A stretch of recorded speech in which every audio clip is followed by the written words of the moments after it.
Good evening. I'd like to call the order the June 1st, 2021 regular city council meeting to order. Let the reflector, there's a mic statistic appear. It's echoing back at us.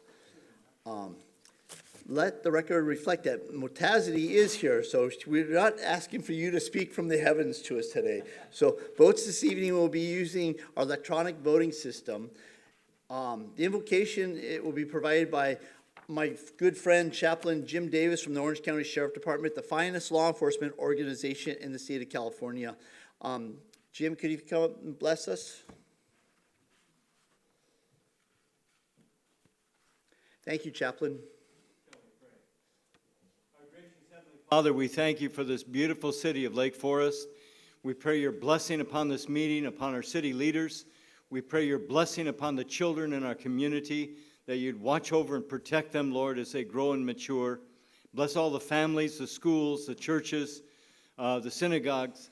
Lord, we thank you for the wonderful place that we can live and grow. We pray your blessing upon those good men and women that have given their own lives so that we might have freedom. It's not just a day that we acknowledge their sacrifice, but every day. And we thank you for them. And now, Lord, we pray your blessing on this meeting. In your wonderful name, amen. That brings us to the Pledge of Allegiance, the greatest symbol of freedom in the world, our flag, led by Councilmember Teddemer.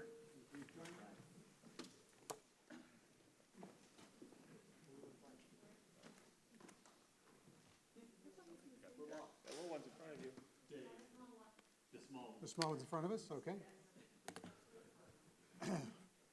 Ready? Begin. I pledge allegiance to the flag of the United States of America and to the republic for which it stands, one nation, under God, indivisible, with liberty and justice for all. Thank you. This last weekend, we celebrated, not celebrated, but we had a Memorial Day weekend. We actually owe those that have fought for our nation and actually those that have died for our freedoms. The freedoms and values that they fought for and died for, their sacrifices, they believed in the values and freedoms that our nation stands for. So let their sacrifice remind us of the freedom that is not free. Let us strive to make a difference, for we live in the freest nation on the face of this earth. We are the home of the free because we are the land of the brave. And I'd just like to personally say thank you for my Mayor Pro Tem, Robert, and my City Councilman, Doug, for your service to our nation. And I'm pleased that you're on here with us. And so with that, it brings us to presentations. May God continue to bless our great nation. Presentations, recognition of community heroes. This item is a presentation recognizing Lake Forest community heroes. Madam Clerk, do we have any public comments for this item? I've received none. So, City Manager, could you please introduce this wonderful item? Certainly. I'd like to bring up our, I'm blanking on his title at the moment, our Senior Communications Analyst, Jonathan Volsky, who will give us our presentation. Thank you, City Manager Rose. Good evening, Mayor, honorable council members. As the City Manager somewhat explained, I'm Jonathan Volsky, Senior Communications and Marketing Analyst. In April of 2020, the PIO division reached out through social media to find residents who had found ways throughout the pandemic to do little things to make life better in Lake Forest, to cheer up residents and just relieve some stress, just step up during the pandemic. The division created videos and social media posts to share this good news of the people that we called community heroes. So tonight, we'd like you to honor the first group of our community heroes who are here with us, and we'd like to begin by showing a short video. Thank you. So our first hero here. I'd seen these drive-by birthday parades on TV, so I reached out to the Lake Forest Moms Facebook page and said, anyone who wants me to drive by and honk a couple times during my lunch hour, I'd be happy to. And the response was overwhelming.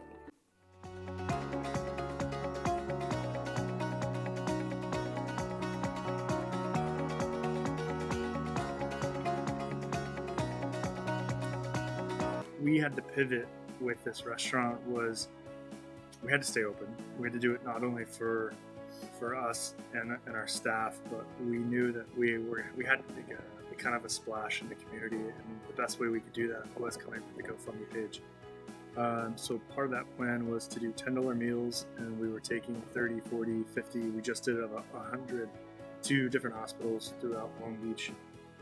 A post on one of our Lake Forest pages about people complaining about trash, and I thought, well, why not set something up and see if you have any like-minded people out there that go around and pick up. When the area is clean, people are more likely to keep it clean, but if they see trash everywhere, they're more likely to throw trash down. So we decided to put on a car parade instead. I lead a group called Just Having Fun. And what we do is I bring together individual car owners and members of car clubs, and then I put on community-focused events, such as drive-by events for birthdays and veterans things. So after noticing the numbers going up and the thefts happening and seeing our neighbors and our customers get the catalytic converters stolen, we reached out to the city of Lake Forest, and I talked to Brittany over at the crime prevention. And it's funny, but as soon as I called her, she said, I just walked out of the meeting, we were just talking about this. And it was just perfect timing.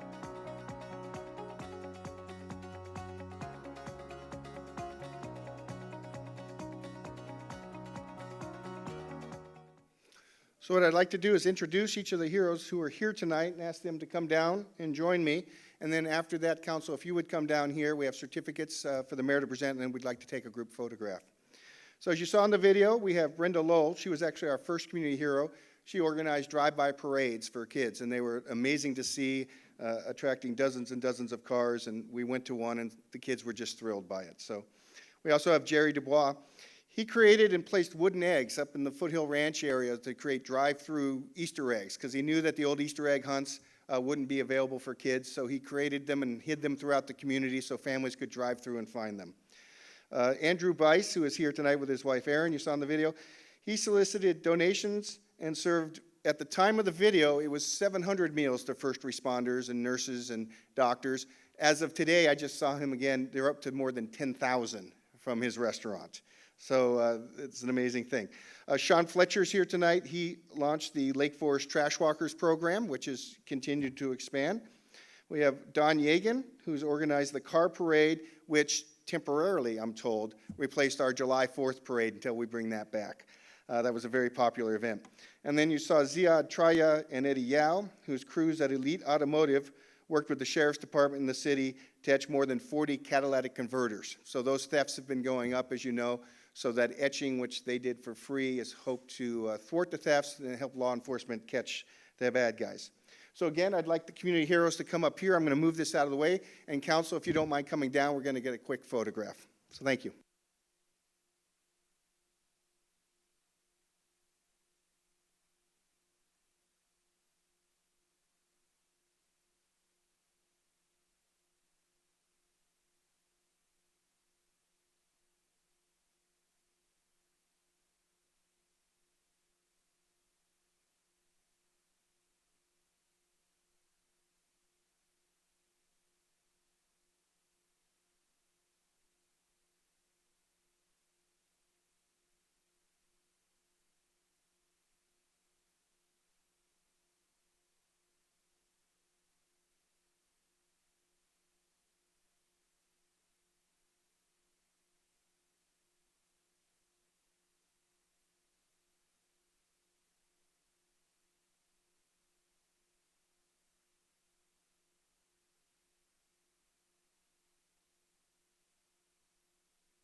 presentations.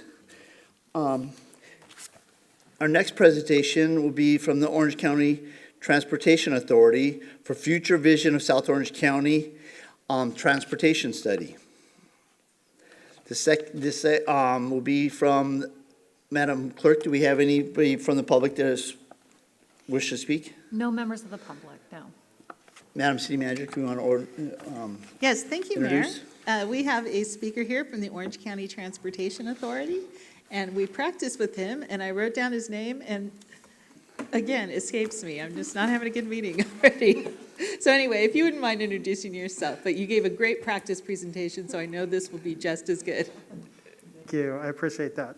I'm going to take this off so I'm not as muffled. Good evening. I am Warren Whitaker, OCTA Principal Transportation Analyst and Study Project Manager for the South Orange County Multimodal Transportation Study, or SOCMITS. I am joined this evening by Marissa Espino, thank you, OCTA Principal Community Relations Specialist and Outreach Project Manager for the study. As reflected in this slide, this study considers all travel modes, including emerging technology, to develop a long-term vision for South Orange County.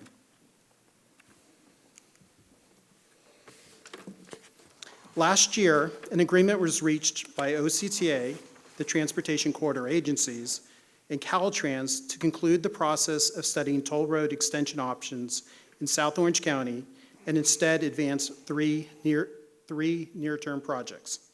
The non-tolled extension of Los Patrones Parkway, shown in blue, widening of Ortega Highway, shown in green, and the southern extension of carpool lanes on I-5 from Avenida Pico to the San Diego County line, shown in purple. Beyond these near-term projects, longer-term solutions were deferred to SOCMITS. Studies like SOCMITS provide a long-term vision for the transportation system. This study will develop a vision that looks out to the year 2045 and beyond by engaging with stakeholders, analyzing transportation issues and opportunities, and ultimately identifying the locally preferred strategy. Once a locally preferred strategy is approved by the OCTA board, study recommendations can then be considered in OCTA's long-range transportation plan and SCAG's regional transportation plan. Projects can then be added to the Federal Transportation Improvement Program to fund project-level studies and ultimately implementation. As illustrated, the study area is generally south of State Route 55 to the San Diego County line. This is the same area that was studied back in 2008 as part of the South Orange County Major Investment Study. Most of the recommendations from the 2008 study have already been implemented or are underway, including the completed carpool lanes on I-5 between San Juan Capistrano and San Clemente, and the current construction project that is adding lanes to I-5 between State Route 73 and El Toro Road. Other notable changes since 2008 include downscaled growth projections for population and employment, a decline in transit ridership, the introduction of transportation network companies, OC Flex, and Measure M community-based transit circulators, as well as widespread use of navigation and traffic apps. More recently, public health directives in response to the COVID-19 pandemic have impacted travel, economic activity, and transit service, but the long-term impacts may not be known for some time. We also need to consider requirements to analyze greenhouse gas emissions and vehicle miles traveled, as well as emerging technologies like autonomous vehicles. The study is being completed in 3 phases. The first phase was completed last calendar year, which resulted in documenting transportation issues and opportunities, developing a purpose and need statement, and identifying a set of transportation strategies addressing the purpose and need. Phase 2 is underway, which will evaluate the Phase 1 strategies and recommend a reduced set of multimodal alternatives. Phase 3 will evaluate the reduced set of alternatives and recommend a locally preferred strategy. We plan to start the 3rd phase this summer, and it is our goal to complete the entire study by late 2021. I wanted to briefly walk you through the public engagement efforts that we've already completed and what we have planned for the next few months. Last fall, we promoted an online survey asking the public to help identify challenges and transportation deficiencies, along with some potential solutions. The OCTA team engaged with residents, stakeholders, local jurisdictions, elected officials, and partner agencies during the first phase of study. We received 360 survey responses, and the results showed respondents would like to see 3 key improvements: reduced traffic congestion, increased frequency and accessibility of multimodal transportation, and increased safety and efficiency for all modes of travel.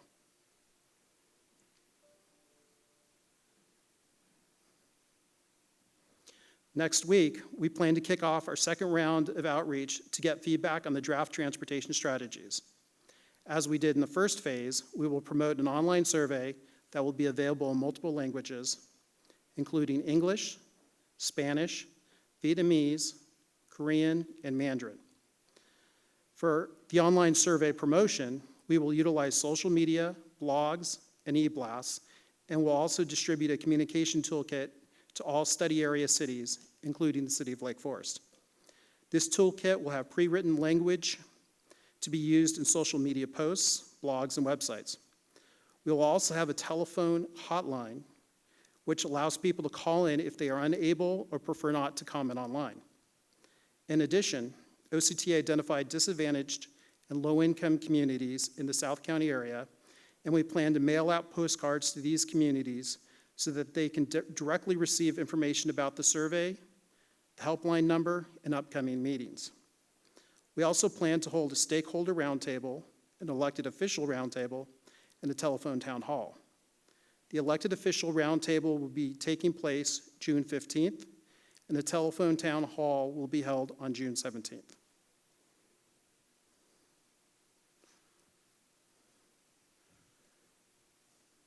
Just keep going. Okay. And I'm on slide 7 if anyone's following. To establish transportation issues and opportunities for the study area, we evaluated existing, that is prior to the pandemic, and 2045 conditions if no improvements were made. Looking first at the automobile travel mode, we have identified several key issues. Recurring congestion on highways, but with distinct variation between weekdays, weekends, and throughout the year. And the lack of east-west highways means arterials experience congestion as well. Looking at transit, the relatively low-density land use patterns in South County make accessibility by transit challenging. As a result, transit service operates with less frequency as demand is low. Shifting to active transportation, despite a robust biking and walking network, critical gaps in the network remain. Additionally, the roadway network, topography, and long distances between land uses limits the viability of active transportation for many routine trips. Safety is also a concern, especially when cyclists or pedestrians need to negotiate fast-moving traffic. Travel demand management, or TDM,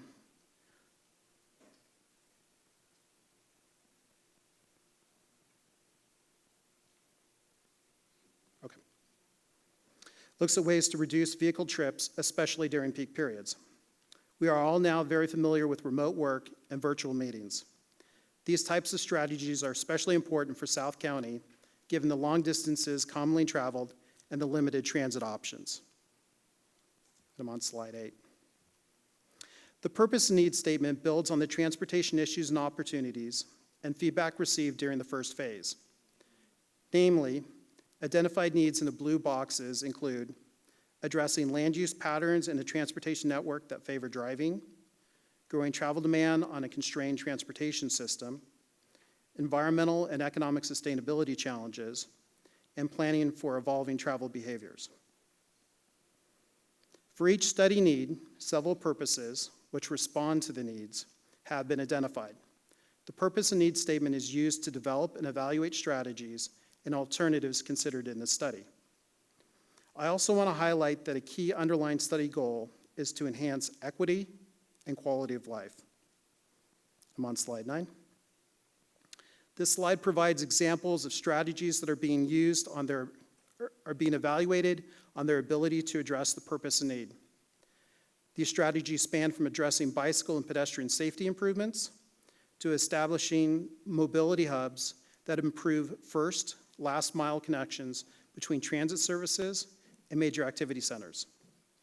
Likewise, strategies to get more use out of existing roadway capacity through existing and emerging technologies are being considered. Finally, we've seen dramatic changes in traffic since March 2020 due to the pandemic.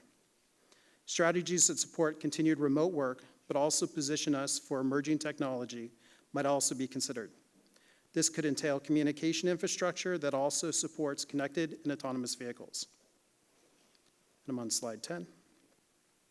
This slide illustrates how we are evaluating strategies. We have bundled the strategies into several groups, as shown in green. Again, the intent is to see how well each strategy bundle addresses the purpose need on its own. These findings will be used to create a menu of effective strategies for consideration in developing the 4 multimodal alternatives shown in orange. The focus of the upcoming round of public engagement will be on moving from the strategy bundles to the multimodal alternatives. The reduced set of alternatives will then be brought back to the OCTA board for consideration prior to analyzing them as part of the 3rd phase of the study. Slide 11. Over the next several weeks, we will engage with partner agencies and the public on the results of the strategy bundle screening and ways to combine strategies into multimodal alternatives that address the purpose and need. We will reconvene the stakeholder and elected official roundtables to seek input as we work towards reaching consensus on a set of multimodal transportation improvements for South Orange County. Results of the screening and the proposed set of multimodal alternatives, along with public and partner input, will then be presented to the OCTA board this summer as we pivot to phase 3. Again, the goal is to complete the study by the end of this calendar year with a consensus-based, locally preferred multimodal strategy. I also want to emphasize that this study is looking out to the year 2045 and beyond. With that in mind, the study will focus on long-term needs rather than near-term responses to and recovery from the pandemic. That concludes our presentation. Thank you. Thank you. Do we have time for any questions from him? I actually have a question for you. The widening on the 5 freeway, is that going south from El Toro Road south, or is that going to continue going north from this point? So the current project, which is a combination of 3 different elements, it's actually being constructed kind of southerly to the north. The first phases are on the 73 side, and the later phases are towards El Toro. There's additional Measure M projects both on the I-5, north of the Y, and on the 405, and those are upcoming. They're some of the last Measure M, M2 OCGO projects. But this study, essentially as a baseline, there's 2 sets of projects that are kind of written into all of the alternatives, all the strategies that we're looking at. So that's a joint project with Caltrans, correct? Yes. So, you know, that M2 money that you guys have received from the taxpayers of Orange County, there's a visible difference for when you leave the county of Orange and go into the LA County, or when you're coming south. You can actually visibly see the difference in the freeways. And so, good job. The Orange County Transportation Authority has done us well. Council, do we have? Councilwoman Motazedi. Thank you. Can you hear me okay? Yes. Okay, thank you for your presentation. I do have a question, and I don't know if this is theoretical or not, but I know that there is talk among the state to, instead of use our gas tax at the pump, to transfer over and do a vehicle mileage tax. I noticed in your presentation you had some interconnectivity with SCAG and sort of what their, a kind of alignment with their visions and goals. It is my understanding from what I've read, what SCAG is proposing is that they are pushing for a VMT. So my concern is South County, and we have many residents that do, once things get back to normal, do travel for work quite a bit. And so how are you going to both protect the residents in South County, but also align with a larger organization like SCAG? Yeah, that's an excellent question. So we are evaluating the impacts of something like that within a study, not necessarily because we're proposing it, but partly because it's in that context of both what's going on regionally as well as statewide. You may recall, not this last weekend, but I think the previous weekend in the LA Times had an article that was covering the SB1 funds and ultimately the long-term need to transition to mileage-based user fee, road user charge, whatever nomenclature you use for it. It's part because of the transition to more fuel-efficient vehicles, but also a reflection that SB1, while it helped backfill some of the need, because it was essentially 2 decades of not adjusting the gas tax, there was a significant buildup on deferred maintenance. That being said, you're absolutely right. It's you know, between consumers paying sales tax and gas tax, and then households have to negotiate, do they transfer their vehicle to an electric vehicle, which may avoid the gas tax in the near term. SB1 did include, I think, a $100 vehicle fee on EVs, but it's essentially they're, you know, kind of dodging the equivalency of the gas tax. It is a debate whether we have it here or it happens statewide. It's something I think that we need to recognize and then figure out how to both mitigate it, both in terms of balancing all the different costs that are imposed on travelers, but it's also looking at what are the alternatives. And some of it's on the transportation side by providing multimodal transportation solutions, active transportation, transit, and so forth. But some of it is also trying to tackle the job housing balance and having the ability for workers to live closer to their jobs. And I know that's a challenge. You know, we saw the challenge going through the RHNA process, and I don't know that anyone was happy with their numbers, but and I think there's a lot of agreement on how big the number should be. But clearly, that's part of the mix there. There aren't easy solutions. And at least study. Absolutely. Because we're looking at both from an equity standpoint, but also a competitiveness standpoint, because it's not just about how do we pay for the transportation system, but it's maintaining quality of life and helping to maintain the economy and being competitive. You know, we're trying to tackle a lot in California. So, but on that subject, I think that the fear of the residents, and even most of us here on this dais, is the fear is if they come with a vehicle travel tax, they're not going to do away with the gas tax. And so that's the fear that everybody has, because once Sacramento starts taxing you, it doesn't seem like they like to give that up. So that's the fear of everybody. So we'll be watching. I know we're putting you on the spot there. So, Council, do you have any other questions? Yes, Yeah, thank you, Mayor. Councilman Serbo. Is there anything that we as a council that can help promote some of these surveys that you're talking about, or anything else? I'm a new council person just since November, so getting involved and understanding how all these things work. So do you have any advice in terms of us as a council or as a city, in terms of how we can lobby for, you know, what the best interests are of our residents? Yeah, we'll be, as I indicated in the presentation, we'll be providing materials on how to promote the online survey. I encourage all of you to join in the elected official roundtable. We also have the stakeholder roundtable, and definitely if you have contacts in business, environmental, labor, you know, whatever various committees, stakeholders that are highly influential in the community that have the ability to reach a lot of different voices, definitely try to get them involved in that process. And, you know, we're here to be a partner. We can't, as a transportation agency, do everything on our own. And mostly, we don't own most of the facilities. It's the cities. Caltrans maintains the state highway system, but it's the local, it's the county and the cities that have most of the facilities.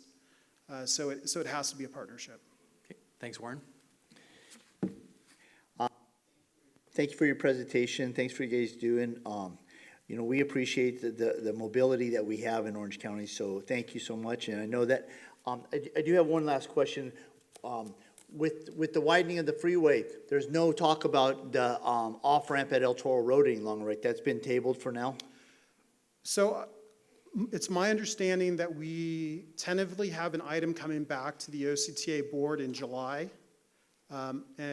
And that's tentative, so it may slip a little bit.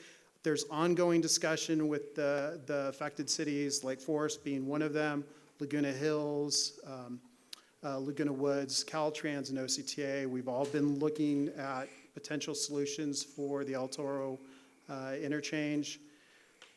I think you all know that it's a challenging interchange. There aren't any easy solutions on there. The funding that we do have available based on the alternatives that have been developed to date don't match up. So that's still a challenge to address that. But so I would look forward to something coming out for that in the near future, but I don't think that there's any easy solutions on that interchange. So as a resident and a city council person from the city of Lake Forest, you know, one of those alternatives affect our city immensely. So we'll be responding appropriately on that. So thank you so much thank you for your presentation, and thanks for the job you do for us. So that's no item number. So that brings us to public comments. As the public may know, March 4th, 2020, Governor Newsom proclaimed state of California an emergency. As a result of the threat of COVID-19, on March 17, 2020, Governor Newsom issued Executive Order N-29-20, which allows local legislative bodies to hold public meetings via teleconferencing. The executive order also allows legislative bodies to make public meetings electronically accessible to members of the public seeking to observe and address the legislative body. Orange County is currently in the yellow tier. The council chambers are open, and the public face masks required and social distancing. If you would like to make a comment, please fill out a blue speaker card and turn it in to the city clerk on this side, and with your name will be called. Comments are limited to 3 minutes per person. When you are called, there'll be 3 lights. The first being green, then 30 seconds left, the light will turn yellow, and when your time has expired, the light will turn red. At that time, your public comment period has ended, and the council requests that you conclude your comments. Madam Clerk, have we had any public comments requests? Yes, we have 7 speakers this evening. The first one is Walter Nobrega, followed by Remy Arnold.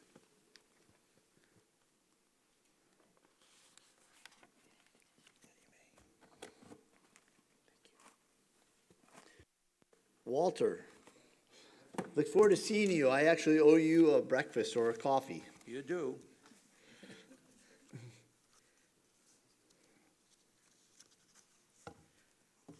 Good evening, Mayor, City Council members, City staff. My name is Walter Nobrega. I will be making a public comment on community choice aggregation, education, not indoctrination. I will start with May's city survey results. The survey results were sent to my inbox, and as I suspected, more than half of the residents polled needed more information on CCAs. However, what really stood out in the survey results was not the answers to the questions, but the subliminal blurbs between the sections. What stood out in these promotional blurbs were the bolded and enlarged words, solar, already solar need, city energy. Does the city think this passes as education? Well, it doesn't. It is a blatant attempt at indoctrination. Opposite biases that could have been blurb instead were Western Community Energy's GPA in bankruptcy, or San Jose Clean Energy fined $6.8 million for failing to purchase their required adequacy. Required adequacy, remember this term. It is a big problem for CCAs.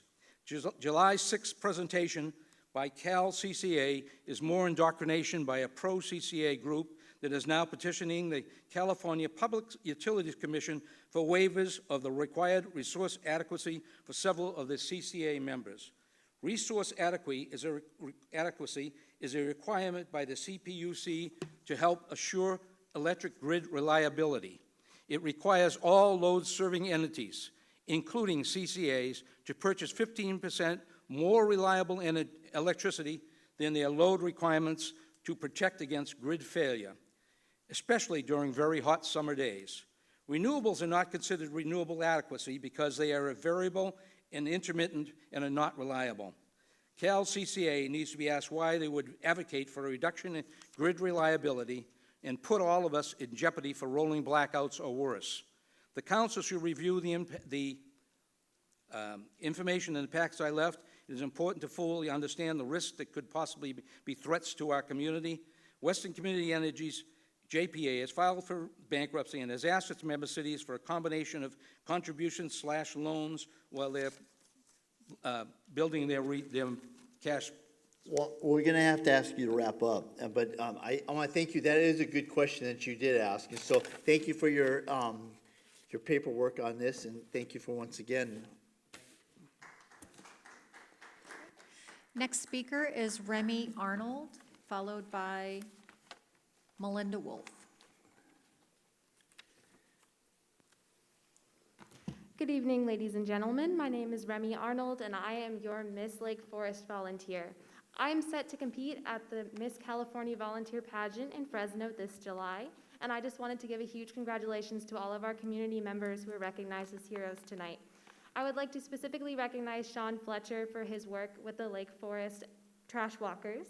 I actually organized a group this morning. We walked around for about an hour just picking up trash in our community, and we were able to pick up a full 33-gallon bag of trash in just that amount of time.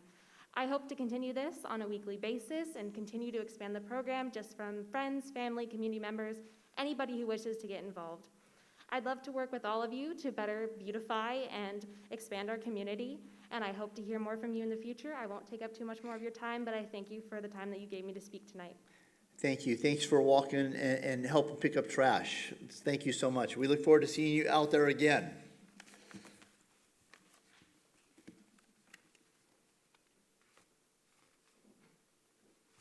Next speaker. And Ms. Wolf, yes, please.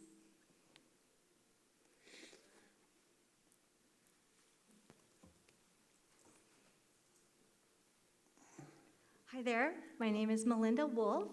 I've lived in Lake Forest since 1996. First off, the reason why I'm here tonight is I want to thank you. Lake Forest is now accessible. Thank you very, very much for the intersections of El Toro and Muirlands. They now have accessible pedestrian signals, which are functioning. And thanks to Mr. Tran, whom I did not tell I was coming today to brag on him, but they've been adapted and adjusted so they're functioning and they work for people with vision loss, perhaps maybe a little bit of sight, hearing impairment or any other kind of impairment, not to mention distracted individuals, maybe people on their cell phone. So it really made a huge difference. And I know I came to you before. Faces are different. I think, Mayor, you were there, and Ted Meyer, and maybe a few others, but I cannot see, so I'm not really sure. But you probably remember me, Paquino. I know I am very grateful to you, and I wanted to share that with you. And thank you for the team you put together. And I look forward to more intersections being accessible. Now, I have a question for you. Would Yes, you ma'am. consider possibly forming a disabilities committee just to have some consideration for those with sensory disabilities as myself? We'll discuss that at a future time, but Melinda, you know, as a city representative, who's physically challenged myself, we understand your needs, and as we move forward, if you could please be that committee yourself right now. So if you have other intersections in your community with sight impairment, please let us know, because the fact is that's something that we do want to make available to make it easier for you to access those major cross streets and and feel safe as you can hear that and know that you're crossing at a safe time. So please come back to us, keep us posted. And thank you so much for bringing that to our light, and so we could actually go out there and make a difference. And so, thank you. And you're the one that actually caused that. So thank you so much for bringing that to our attention. It was definitely my pleasure, and I'm Alrighty. happy to work with you. And I am very grateful to live in the city of Lake Forest. I'm very blessed. God bless you all. Thank you. Thank you, and God bless you too. Thank you.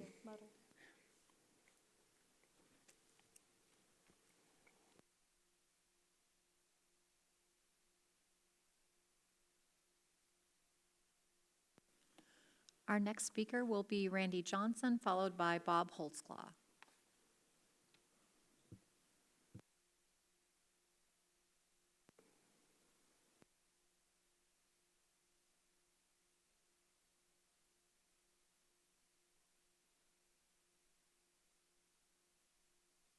Randy Johnson, we live in a great, great country, don't we? Where we can get up here and we can talk to you folks face to face, and we can request things from you. We can even demand things from you. You can ignore us, okay? You have that perfect right to ignore us, but I don't care. The message gets out anyway. You aren't the only ones who hear what we have to say. That's the great thing about America. God bless America. You know, I'm here tonight to kind of piggyback on what Walter Nobrega said about the CCA education program. And the residents were told that it was going to be a balanced and neutral program when you put this together, after you pulled out of OCPA. That's what you told us. It was going to be unbiased. It's anything but that, folks, okay? Look at the presentations that the people you've requested to come speak at these different programs that you put together.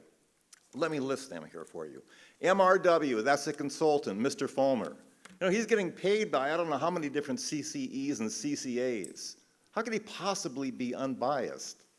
You know, then you have the Cal CCA Enterprise, an association that promotes the interests of California CCAs, another biased organization, a cheerleader for CCAs. Then we have Cal Choice, a local CCA itself, okay?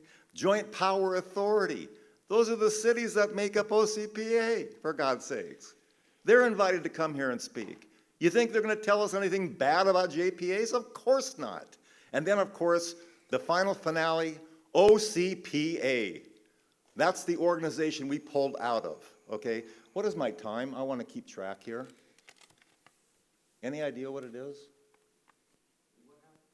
Anyway, so then you got OCPA, okay? And again, we know what they're all about, okay? They wanted us to come in and take all the risk and have us pay into Irvine's debt that they've accumulated. Why should we do something like that? You know, Placentia just had a council meeting, and I learned more from those council meetings than I would from any education program. Those council people are sharp, okay? The ones I've seen, Costa Mesa, Placentia, even Santa Ana, very impressed. And they talk about both sides of the issue. I don't get that much here in Lake Forest for some reason. I don't know why, all right? But on April 6th, Placentia had a meeting, and they discussed, you know, the OCPA possibly joining it, and then they backed out. They said, no, we don't want any part of this. It'd be foolish to go in right now. Too many unknowns and too many risks. That's the same thing I've been saying now for how long? Too many unknowns and too many risks. And so they put it on the back burner for a whole year. Then they'll come back and look at it at a later time. So there's not one single dissenting or opposing voice that has been invited to speak to the Lake Forest residents on CCAs. That's repugnant. That's not balanced. Bring somebody in here who has a gripe with the CCAs. Let us listen to what they have to say. Let's hear the other side of the story, folks, for once. Not just the rah, rah, rah cheerleader stuff that comes from the pro-CCA people. That's all you've invited. This is a joke. You're spending a lot of city money. Look at all the city resources. Look at all the staff time you're putting into this. And it's turning into nothing more than just a propaganda bonanza. That's all it is. So I sent emails to you folks. I never even got a response from my own district council person. You know, I sent 2 emails to you folks about my concerns about this biased education program. Nobody gets back to me. 0 response. 0 response.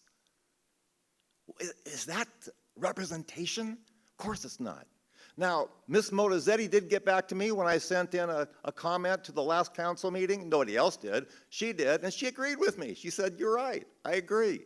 It is, we need to, you know, have more input from opposing voices, for God's sakes, so people have a full understanding of what CCAs are all about. If you don't do that, all it is an indoctrination program.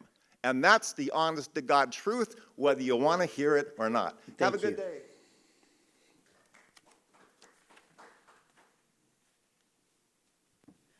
Our next speaker, Bob Holtzclaw, followed by Ariel Garcia. Was that timer available, or did it? Okay. Okay. Good evening, Bob. Bob Holtzclaw from Lake Forest, and I got a couple subjects here. One is the street slurring that was done in my neighborhood. It was about the middle of last month. They had signs up there saying from 7 o'clock to around 5, there was no parking or driving on the street. The people who were doing the slurring took the barriers down and said, well, they're going to use them in another neighborhood 4 hours after they slurred it. Vehicles were driving up and down the street. You can see tracks because the slurring hadn't set. And there's divots in the road all through there, and I sure hope they come back and do some repairs, because I can see actually the actual asphalt where the slurring was. As a matter of fact, there was a truck that backed up into my driveway and I guess turned around, and I never saw the truck. But just last week they did this, and I have tire marks on my driveway. The slurring has still not set. Something has got to be done with this. I hope, the guys who did the patching did a wonderful job, not these people. Next is the 4th of July. I got some emails on that because I work also with the HOA. The first one is will residents be able to park at Saddleback parking lot for the fireworks? Second is we can use the extra 5 minutes of fireworks and maybe use a shuttle to shuttle people back and forth from the Saddleback church parking lot, so we can go to the sports park and watch the fireworks. I thought that might have been a better use for the money. Third was people like the idea of food and water that Councilman Tenemer hinted to. That sounds like a great idea. After being there all day, a little food and water might be a good idea. Last, I just had to say this, is the Kids Factory about 2 sessions back. We're worried about having a summer session, and everybody wanted to study it, and that's fair. That's a good idea. But the thing is that for 5 minutes more, we're going to spend $10,000 more for fireworks, and in the Kids Factory is a group that takes care of the children here of this city. And they're shuffled off kind of at the last session I saw, and I felt maybe our priorities could be worked in a little bit better manner. Thank you. Thank you. Nice to see everybody's here. Thank you.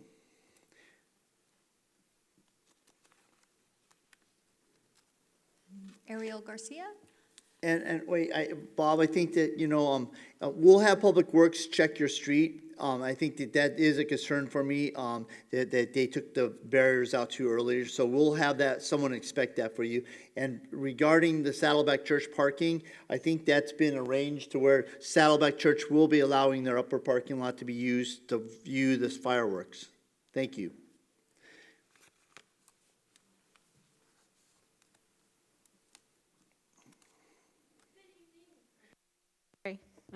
Good evening. Thank you for listening to me again. I was here at the last meeting. I don't know if you remember, but I came to reiterate the importance of free dental screenings for the community. This past week, we saw a 95-year-old who had not been seen by anybody in the dental field since last August. Unfortunately, because of her age, she had a massive oral infection that compromised her whole lower half jaw. We had to go in. It was about a couple hours procedure, but luckily we were able to fix everything. So for that reason, we wanted to come to just reiterate the importance and the urgency of free dental screenings for seniors. I actually have reached out to Lisa Berglund, and this is more so just to hopefully connect with her directly to set up a meeting with Mayor Voits to see what we can do for our seniors. So thank you for your time. I appreciate it. I hope to speak with her soon. And thank you for what you're doing for the dental of our seniors. Could you please make sure that they have your number so that we can get together? I do want to help you. Thank you so much. Of course, thank you. Yeah, you may. Ms. Garcia, thank you. I know I've been exchanging emails with you. I think we're working on it. It's a little more complex because we think the city of Irvine supplemented a lot of the fees that go behind working with that, hosting something like that. So I think we're checking on that, but yes, we will get back to you, and we want more information, so I'm sure there'll be some communication. Yeah. Thank you.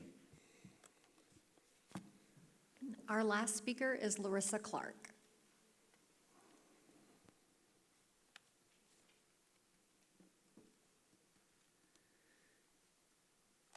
Hi, Council. Larissa Clark, resident since 1998. I wanted to come here tonight and bring you guys some good news. I'm moving. My husband and my son will remain in our home, but I received a large promotion at work and I'm relocating to Fresno. So I just wanted to kind of tick a few things off my list finally before I leave you all behind. Still having an uptick in crime in my neighborhood. Problems with the homeless. The sheriff has been extremely responsive to me, Lieutenant Taylor, and I greatly appreciate that. But we could have used the $92,000 for another officer in my area. Mayor Pro Tem Pequeño, I've emailed you several times and feel I've given you ample time, but have not ever received a response from you. One of my emails to you was, would you like to take over a few of the group pages and websites in the area so that you can continue to communicate with our residents in District 5? One of those, I would invite Councilmember Serbo, I hope that is a correct saying of your last name, to the Lake Forest I-5 and El Toro interchange page that I run, which I don't have access to District 1 or Portola Hills and all that, but anything that I would post on that page you could share. I'm in constant contact with the project manager and lead engineer, which is Fernando for OCTA, and get an email, personal email from Logan Selleck every Sunday saying what the Monday update will be. I also offer that to Mayor Tem Pequeño because it involves our area. I've emailed you about the homeless, was interested in hearing about your crime and ideas that you campaigned on that you could not implement while you were a sheriff, but maybe could implement as a councilman. So I really don't understand, other than you all just dislike me that much, that you wouldn't respond to me or maybe use a lot of my contacts in our specific area to then reach out to them. If you feel compelled, you're welcome to contact me. If not, I'll just keep doing it on my own. Finally, I do not support the CCA. Most people in our neighborhood have solar. What are they gonna do? I do support Kids Factory. Please fund it. I do support the Boys and Girls Club. That is also in District 5. Please fund it, whatever the pilot program ends up being. And finally, I really hope that the redo of the arbors gets done and that Brew gets their outdoor garden. Maybe you could continue to advocate for that, Mr. Pequeño. I don't know if you're interested. That is also in our district. And then finally, you know, everything in our district, we're getting most of the lower income housing, which that will create an issue of traffic and other vagrants and stuff. So I would like to offer you my contacts so that you can speak with the residents about that, because we do have continued crime. Just of last week, two of my neighbors. Larissa, could you please wrap it up? Thank you. I wish you all a great year, and I'm excited to be out of Lake Forest, so thank you. Thank you. And we wish you well too. Thank you. That concludes our public comments for this evening. So that brings us to the consent calendar. All matters listed in the consent calendar are considered routine and will be enacted by one vote. There'll be no separate discussion on these items unless a member of the city council or staff requests specific items to be removed from the consent calendar for separate action. Have there been any requests from the consent calendar? I've received none. Okay, I'll take a motion. Well, we wait till you get the motion, and then we'll read out. Okay. Okay. I'll move. Okay, move. I'll second. And now you may. Thank you, Mayor. On item 4 is the warrant register to Irvine Ranch Water District. I'm an employee of Irvine Ranch Water District, but I do not work for the department that generated this warrant. Because Irvine Ranch Water District is a public agency, and because I do not work for the department in question, I have determined that I have a non-interest in the warrant, and I will vote on that item. Thank you, Mayor. Thank you. Councilwoman Mutazzi. Thank you, Mr. Mayor. There is a warrant on the register to the gas company. I'm an employee of the gas company and have determined I have a remote interest in this warrant and will abstain from voting on that warrant item number 4. Okay, then there is a warrant on the register for the County of Orange. I'm an employee of the County of Orange, but I do not work for the department that generated the warrants. Because the County of Orange is a public agency, and because I do not work for the department in question, I have determined that I have a non-interest of these warrants, and I will be voting on the item number 4. May I amend the motion, Mr. Mayor? Yes. So that we approve the consent calendar, but with me abstaining from item 4, please. Duly noted. And so we got a motion. And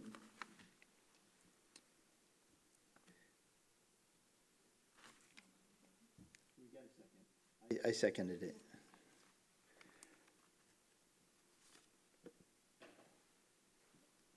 Please cast your votes.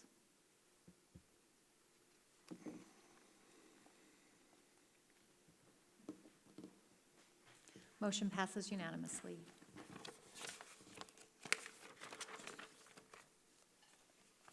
Okay, thank you so much. This brings us to item number 11, which is a public hearing. Ordinance amending the Lake Forest Municipal Code to repeal the city's marijuana testing lab regulations.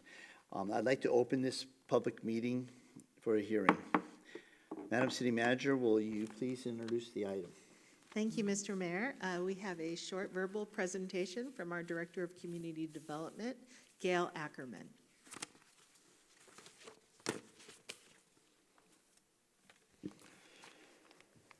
Good evening, Mayor and members of the City Council.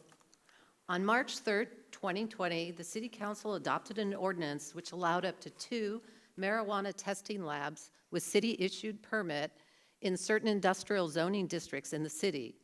The ordinance went into effect on July 1st, 2020, and the city issued 2 permits to Sunstar Green Forest Laboratories and United Labs. Each of these businesses are currently pursuing the required licenses from the state of California. On March 16th of this year, the council discussed the marijuana testing lab regulations and directed staff to prepare an ordinance that repeals the testing lab ordinance and renders the 2 labs legal nonconforming uses. Attachment 1 to your staff report effectuates the City Council's March 16th directive. On May 6th of this year, the Planning Commission held a public hearing on the proposed ordinance and recommended that the City Council adopt the ordinance to repeal the marijuana testing lab regulations. The Commission also recommended that the City Council consider the impact of the city's non-conforming use regulations on the two businesses that have been issued testing lab permits with the intent of easing future impacts on these businesses. And that concludes my presentation this evening. Thank you. Madam Clerk, do we have received any comments on this matter? Yes, we have 2 requests to speak. The first one is Randy Johnson, followed by Kyle.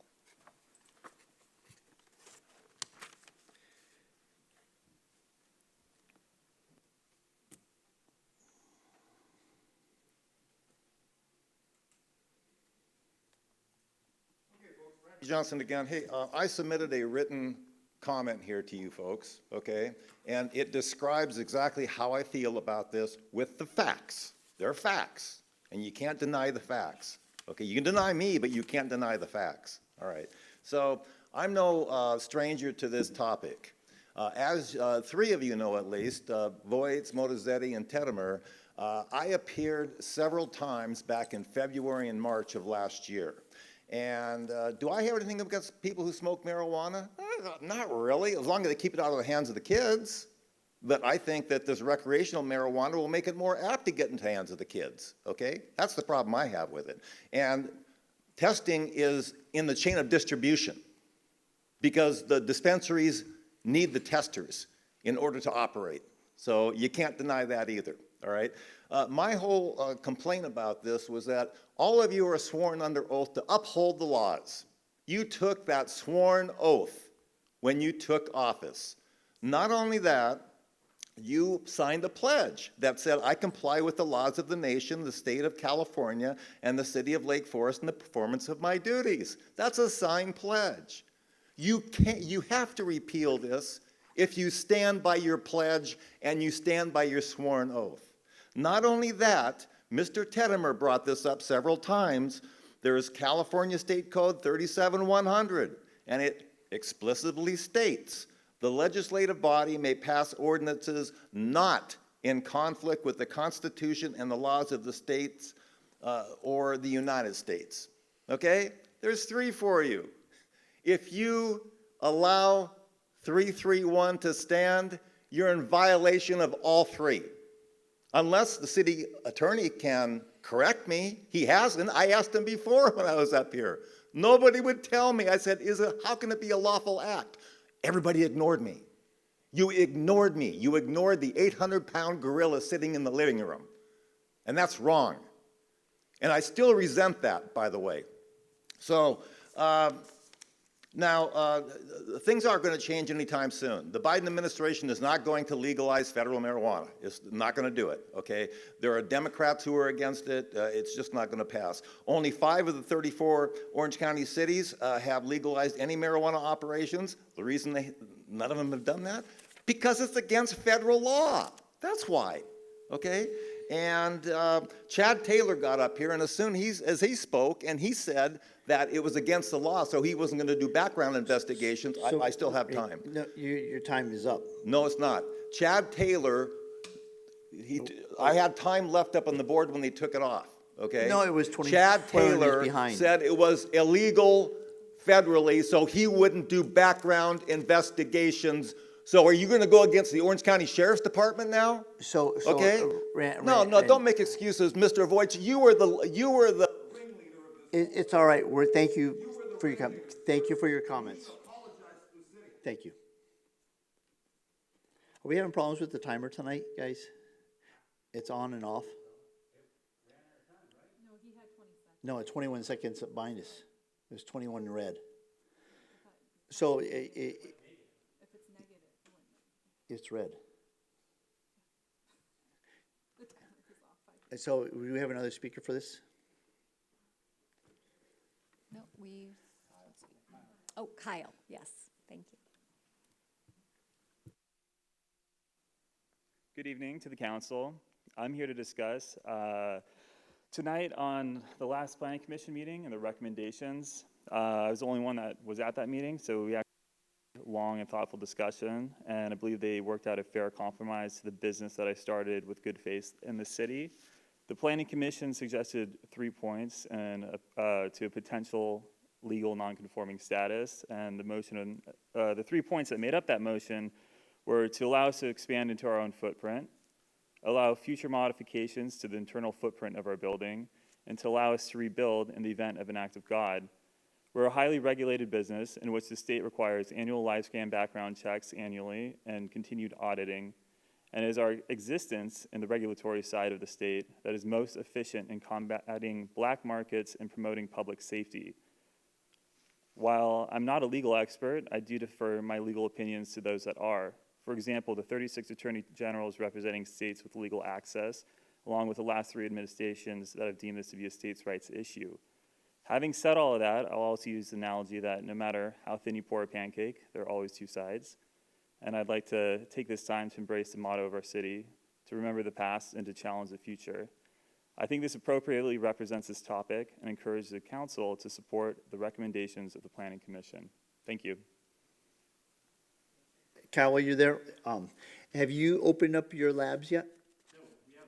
Work ahead of us. So we have a realistic timeline, maybe 2 years before we're going to get to that. And the other lab that's operating right now, that's Sun Labs? Yeah, Sunstar is still not Sunstar. operational. Neither of us have received our permits from the state. It's a very lengthy licensing process with them because they have to do internal audits of all our scientific methods. Thank you, Kyle. Sure.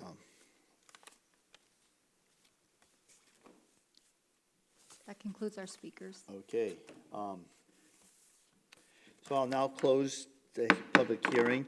Members of the council, do we have any further questions? Mayor, if I may. Yes.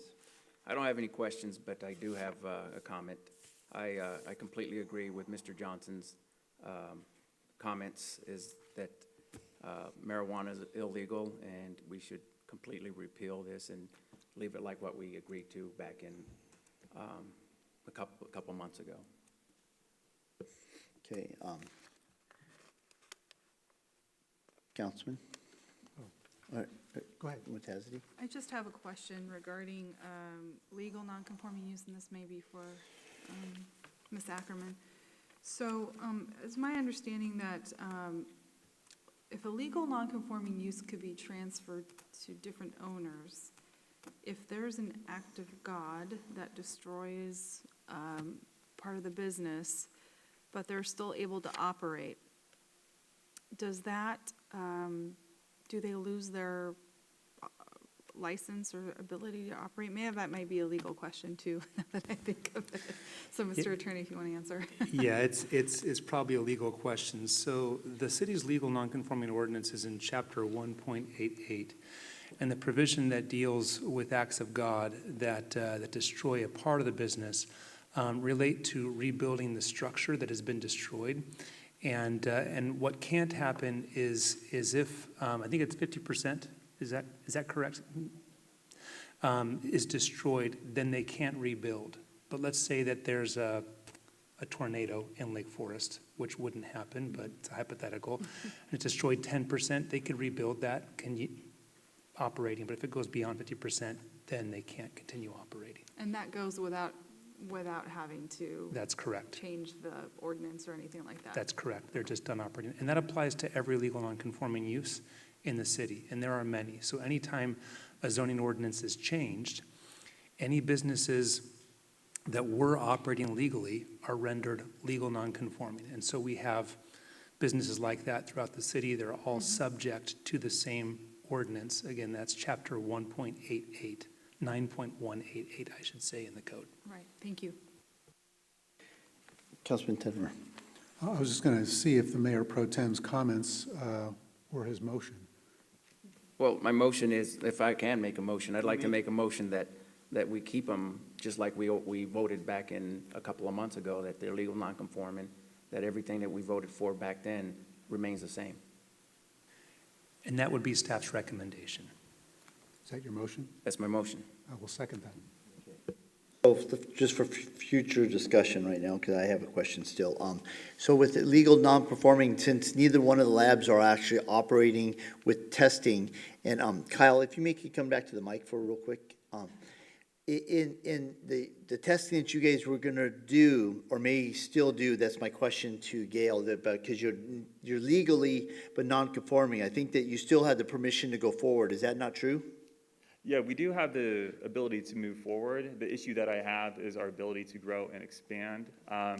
We got the ordinance in good faith and started our business, I'm sorry, our ordinance, we got the permit in good faith and started a good business in good faith. We had a 6-month follow-up to that, and I believe the nature of that was to see if there's any harmful consequences as having these businesses here.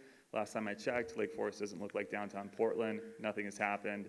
So the fact that it was going to repeal puts us in a difficult position where we've put out time, money, effort, instrumentation, hundreds of thousands of dollars for a business that, we had a license for 4 months, and then you took it away from us. So if I had known that beforehand, we would have approached things differently. That's why I'm looking for leniency, because we operated in good faith, and we're looking for a little bit of room for at least to finish our build. So my question to you, Kyle, would be, were you testing for recreational or for medical or for quality? What kind of testing for pesticides? Yeah, we will be doing that. Right now, we're not doing any testing. We're just doing our method development. Okay. I don't think the license was revoked.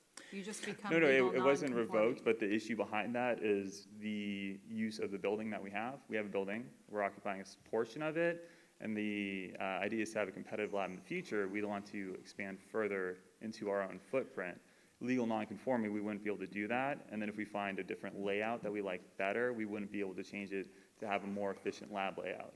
So those are the issues that we really face, that are hurdles that, we'd have time to workshop and get through.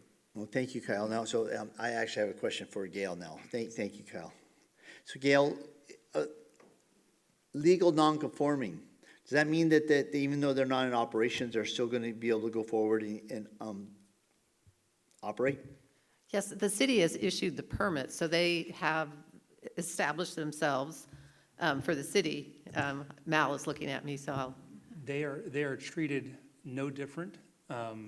If the council were to adopt the ordinance before the council tonight, there would be no change in the way that these businesses could operate from 2 months ago to 2 months from now. No change at all. If they wanted to expand their use, right, then there is a problem, right? Legal non-conforming use cannot expand its use. But the use that was permitted by the city some months ago would remain untouched in perpetuity. That's frozen in time, and that's basic legal non-conforming use law. So they are a legal use, albeit a use that is non-conforming as to our zoning ordinance. All right. So there's a motion, and thank you, Gail. I feel like that the California state has allowed it, and the fact that our youth and many of our senior citizens are using, I don't happen to be using, but the fact is that I do know that there are prevalent use of marijuana without the city, and I think that medical or even recreational marijuana, if it's out there, because of the state of California, should not be used or smoked or whatever they do with it, without making sure that it's certified free of pesticides. But I'm gonna support the motion tonight, because the fact is that I think that for the two businesses, you may. Go ahead.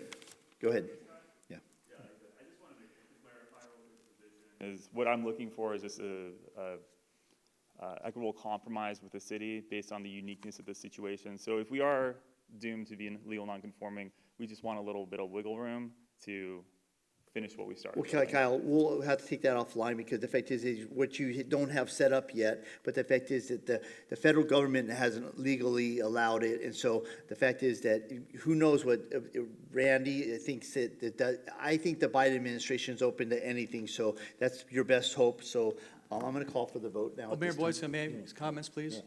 So I reviewed the Planning Commission meeting, and they were trying to carve out some special additions for these two businesses in the existing ordinance. And it comes down to me that my 3 Fs, okay? how faithful am I to my beliefs and world vision? And there's fairness involved here in terms of a business and being a friendly city, toward business here too. But the struggle that we're having, of course, and where I'm at again, is the federal aspect of the oath that I took in supporting that.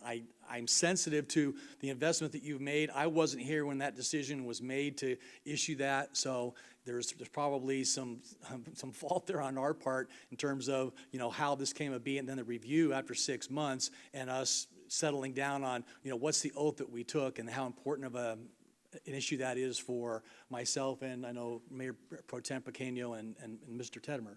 So I'm sensitive to the investment that you've made, and I appreciate the fact that you want to bring chemists and people here and drive revenue and whatnot. And if the federal government tomorrow says, okay, it's legal, then I'm all in for this, because then I'm now looking at it from a practical standpoint for the city, and I'm not in conflict with my oath. So I know we've had conversations, and I appreciate your perspective, but I didn't want to put that out there that I'm sensitive, and I appreciate what you're trying to do, but that conflict of the federal statute with the section or the Category 1 of the act is what I'm having an issue with. So, Thank you, Councilman Serbo. So I'm going to call for the vote. I wish you guys well in your pursuit of testing for that, but I think that the city council will, if the federal laws change, I think that you can come back to us, and I think that will be more openness to that. So I'm going to call for the vote at this time. Please cast your votes.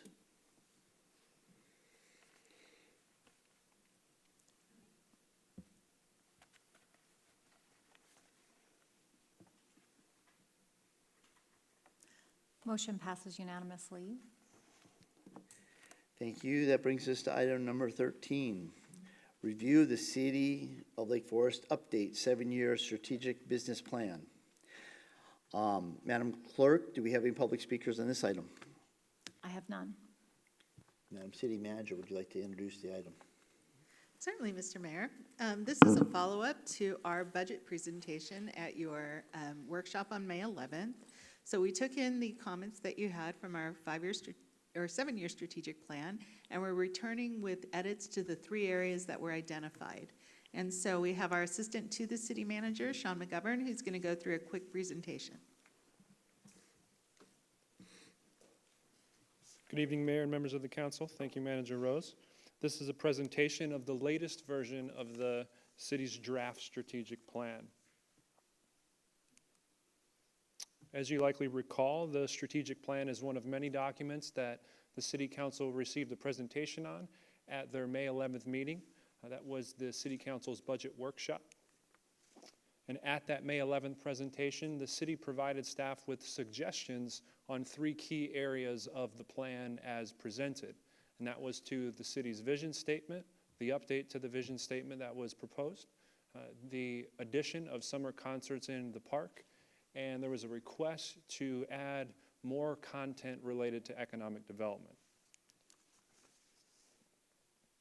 So after receiving those suggestions, staff went ahead and made updates to the strategic plan to reflect those suggestions. And the first one is right here with the vision statement. The kind of longer version of the vision statement is at the top. That's the city's current vision statement that's in the current strategic plan. Staff proposed the one in the middle, one that says first proposal here at that May 11th meeting. Upon making that presentation, staff received guidance to add more content to what was proposed that would emphasize the city's natural characteristics, lakes, streams, trees, and so forth. And this is what staff are presenting in response to that.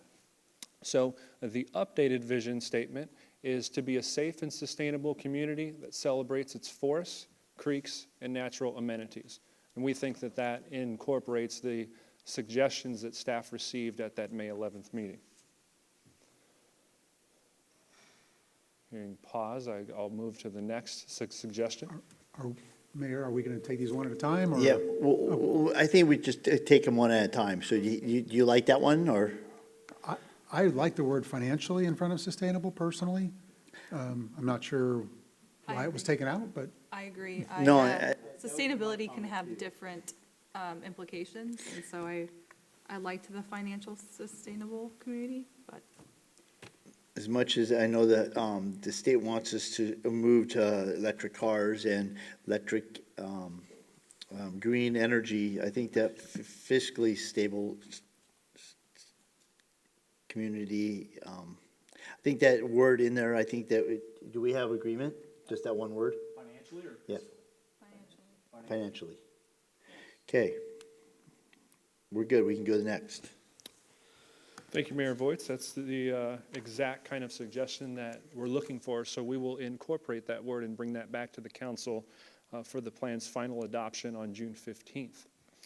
The next suggestion that city staff received was to add some language in the strategic plan document that illustrated that the city was bringing back the summer concert series.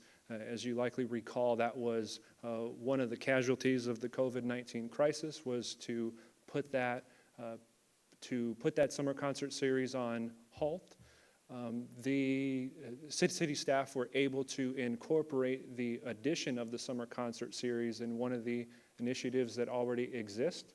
So we added that to the 4th of July fireworks initiative, and we updated what the impact of the budget was going to be.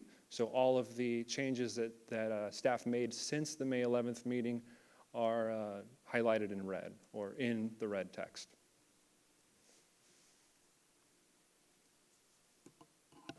a point of clarification, and I know this was brought up in a public comment, but I know we had talked in an initial meeting, and Mr. Channing, you might be able to answer about extra 5 minutes and what that would cost.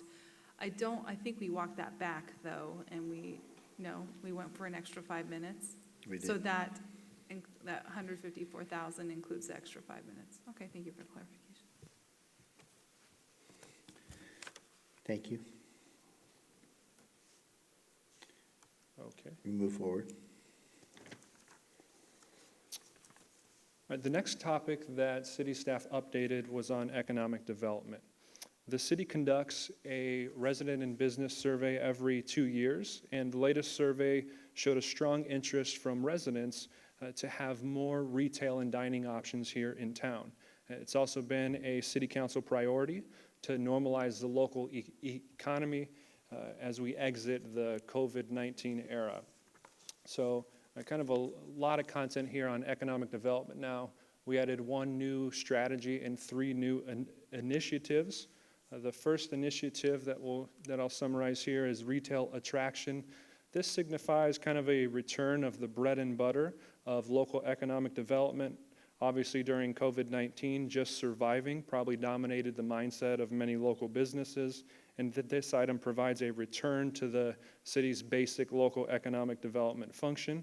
So on this item, staff are proposing to work with a consultant to develop new approaches to local business attraction and retention in this post-COVID-19 world, if you will. The issue of restaurant recovery, that's the second item here. That's a big priority for residents, and certainly an industry that's in need of help. The American Rescue Plan Act, that is the funding source that staff are proposing to use.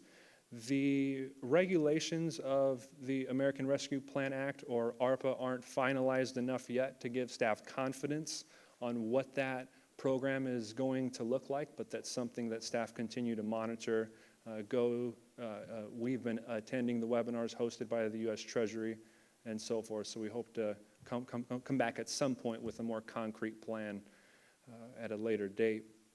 The last is the Open for Business campaign. That's a broad strategy to align the city's regulatory processes with consumer and business demands.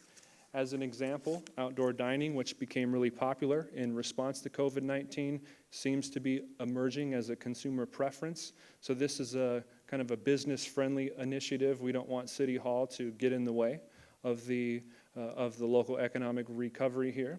And we want to cater to those to those reasonable consumer preferences that people have now in the post-COVID-19 world. So the next steps are for staff to receive city council direction, and we've already received some tonight. And we will incorporate any of the suggestions received tonight into the draft strategic plan, which will come back to the city council on June 15th for final approval. Just a quick recap.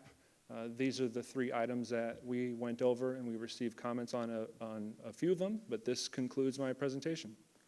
Mr. Mayor? Yes, you may. Thank you for your presentation. I have a question, and you may need to jog my memory. The $20,000 that for economic development to institute or engage with a consultant to retain and expand like businesses, I think, back there you go. That line item, retail attraction, how does a consultant help us enhance and attract businesses? Don't rents really determine that? I can probably answer that. Okay. That 20,000 is, we've used that before to work with HDL, our sales tax consultant. Barry Foster is on the economic development side of that. And he, through trade shows, all kinds of events that he goes around and has connections with the top chain restaurants and everything. So he works with them, shows them our, open lease spots in the city and tries to get them to come into Lake Forest. So that's how that money is being used and has been used in the past. I think I've explained my frustration, and thank you for answering my question, frustration in this before, but all you see in the Foothill Ranch Town Center is fast food. That is all you see. Everything is a fast food chain, and I just don't think you're doing citizens justice. Now, I understand how business works, right? And we can't force a healthier eatery to come, but I do think the owners of these landlords or these companies that own Foothill Ranch Town Center, I don't know how they're made up, but can do better in the level of people that they attract. I'm just really tired of seeing fast food chains. It honestly feels like we live in a truck stop. So I don't know how we can work around that, but maybe that's something the consultant can focus on. Also, and this is to my colleagues here, I don't know if we ever looked at this, but I know we don't have business licensing fees. And I think it's an interesting conundrum or / dynamic because we're paying a consultant to come in and kind of sort of, advertise and say, hey, Lake Forest is attractive, come here. We have lease space. But the other end of the spectrum, a lot of cities local to us and, that are similar to ours also have business license fees. Now, they don't have to be a lot, but that is something that we can maybe consider or look at as not only just to help track what businesses come in, but an additional revenue stream. So, and I don't know if this is the right place to propose something like that. It probably isn't because it would need to be agendized, but.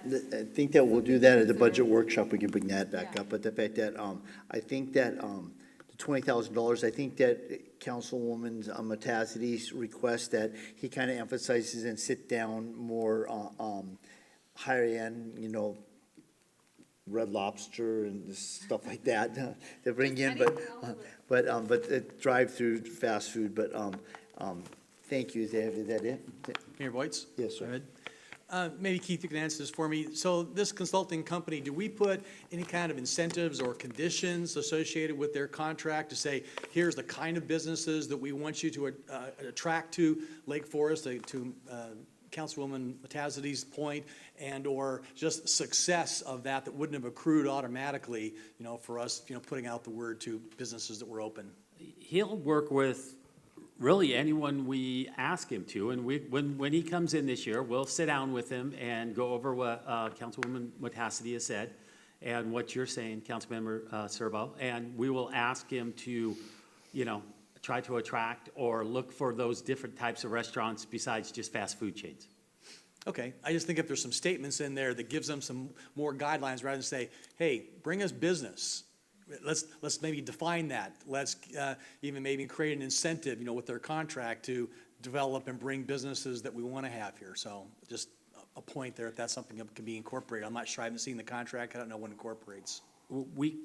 Really, the contract is really wide open, so we can set with him and dictate what we want to see come into the city. Great, thank you. Doesn't mean he can go get them, but he'll try to, go to all the big trade shows where all those big restaurants and food chains go. Does this just receive and file? Would you want us to vote on it? It'd be nice to know if you're good with this language so we can finalize the document. So, yeah, then I'll entertain a motion. Yes? Oh, if under discussion, I'm sorry, could you go back to the last slide? Sorry. That's okay. The last one, open for business campaign. I like the idea about reviewing the permitting requirements. I'm not sure that we want to make the statement that we are definitionally going to relax them. I would ask that we could maybe suggest that we will look at relaxing, so it's not a definitive statement.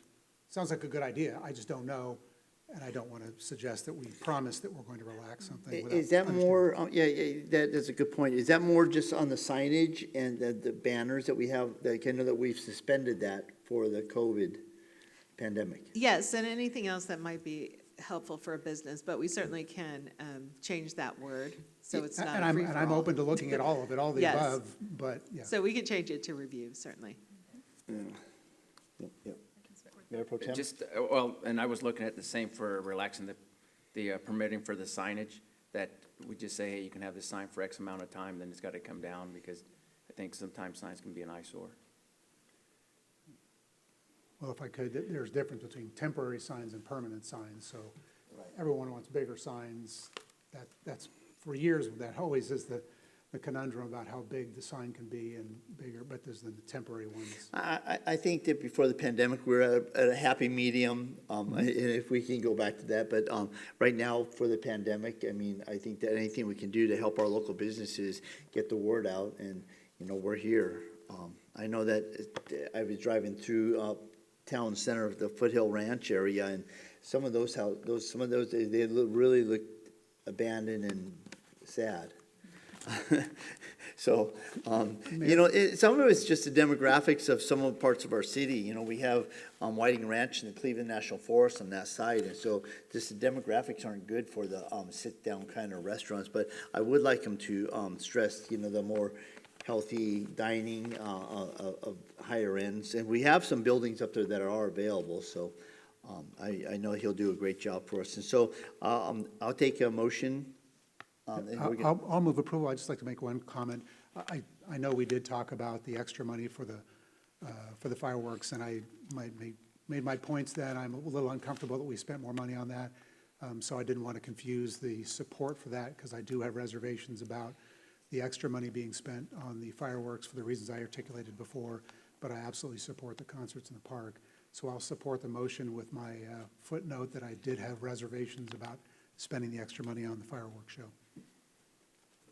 I can second. Okay, then we'll call for the vote.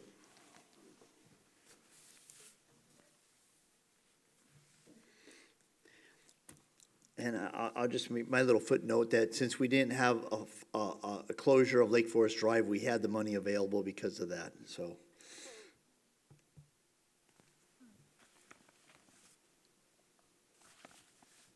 Motion passes unanimously.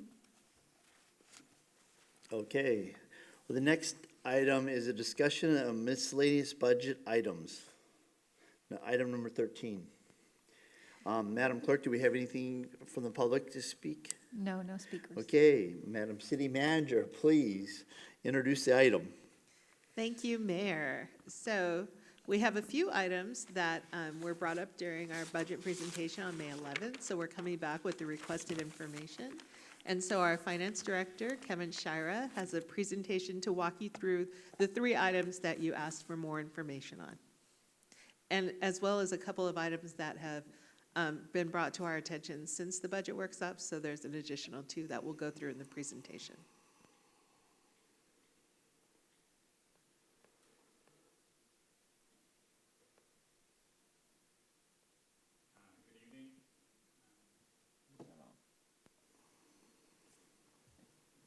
Good evening, Mr. Mayor and members of the council. Thank you for the introduction, Ms. Rose. And I'll dive into those miscellaneous budget items that we're seeking direction on this evening. Specifically, we are seeking direction on what level to fund these items or to fund them at all, and any other considerations that may arise from the discussion this evening on these items. The first item for discussion was the inclusion or the potential inclusion of community calendars. The estimated costs to produce approximately 3,000 calendars is $5,000 annually. This item or this program was discontinued in the 2021 budget reductions that occurred as a result of the pandemic. And this item is not included in the proposed 21-23 operating budget, and if it were to be selected, it'd be a $5,000 increase to our expenditure spending in each fiscal year. The second item was the potential outreach for the Portola Park lighting project. This is an estimated cost of $5,000 one time. We were directed to return with an outreach plan goal. That plan goal is to notify Portola Hills residents of potential lighting at park and garner community feedback. This outreach plan includes a descriptive webpage, an online form for feedback, a postcard mailing directing residents to the online form, and 2 pop-up events. At the conclusion of the outreach, staff would return to City Council for further discussion regarding the project. Again, this item is not included in the proposed 21-23 budget and is a one-time cost of $5,000. The next item is the Saddleback Valley Unified School District Kids Factory Program. This is currently included in the proposed 21-22 budget. The details of the program financials include an estimated revenue budget of $344,000. This is contingent on a user fee of $95 per month and $75 in the month of December for the shortened period. The projected enrollment is approximately 400 students on a monthly basis. In order to obtain the $344,000 budgeted revenue number, an average of 400 students would need to enroll into the program on a monthly basis. The estimated cost of the program on that enrollment figure is $360,000, resulting in an estimated net cost to the city of $16,000 to provide this to the community. Since the budget workshop, the school district has conducted a survey of past enrollees of the Kids Factory program, and 2 of the questions were, these are the results. The first question was, are you planning to enroll your children in the Lake Forest Kids Factory program for 21-22 school year? There were 400 respondents that indicated yes, 264 that indicated maybe, and 171 responded no. If so, if you were to enroll answer yes or maybe, how many children from your family will enroll? 373 respondents indicated 1 child, 264 indicated 2, 29 respondents indicated 3 children. So of the yes and maybe responses, potential participants at this time are 984. Potential next steps for the Saddleback Valley Unified Kids Factory program includes maintaining the funding level in fiscal year 21-22 budget and directing staff to present a contract extension to the City Council with SVUSD for approval at the June 15th, 2021 City Council meeting. Another possibility is a reduced funding level in the fiscal year 21-22 budget and not extend the contract with the school district.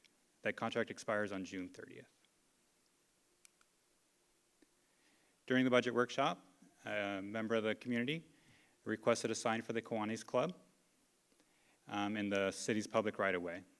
Potential next steps for this include directing staff to meet with the Kiwanis to collect additional information about the request, direct staff to identify cost, timeline, and policy issues associated with the requested signage, and direct staff to provide a subsequent update to the City Council. At this time, there is no budgeted figure associated with this request. Another item that has come up is a 9/11 20th anniversary. After the events of 9/11, El Toro Park 2 was renamed Heroes Park, and staff is proposing a flag ceremony to commensurate the 20th anniversary of 9/11. The estimated cost for the special event is $1,500 one time, and this is not included in the proposed 21-23 operating budget. So the next steps are providing direction on the 5 miscellaneous budget items. In summary, community calendars are not in the budget, annual cost of $5,000. The Portola Lighting Outreach is a one-time cost of $5,000. The Kids Factory program is an estimated net cost of $16,000. Kiwanis Club, pending direction, and the 9/11 20th anniversary commensurate event, one-time cost of $1,500. Pending on the direction given this evening, we would incorporate these changes into the proposed 21-23 operating budget and return on June 15th for adoption of that budget. That concludes my presentation. I'm available for any questions you may have. Bring it back to council. Do we have any questions on the? Mr. Mayor, I do. Yes, okay. That's okay. Okay, I have a few questions. Of the 3,000 calendars that go out to residents, which residents do you go out to? I believe they're available if you come to City Hall and pick them up. I don't believe they're direct mail. Okay, and do they fly off the shelves?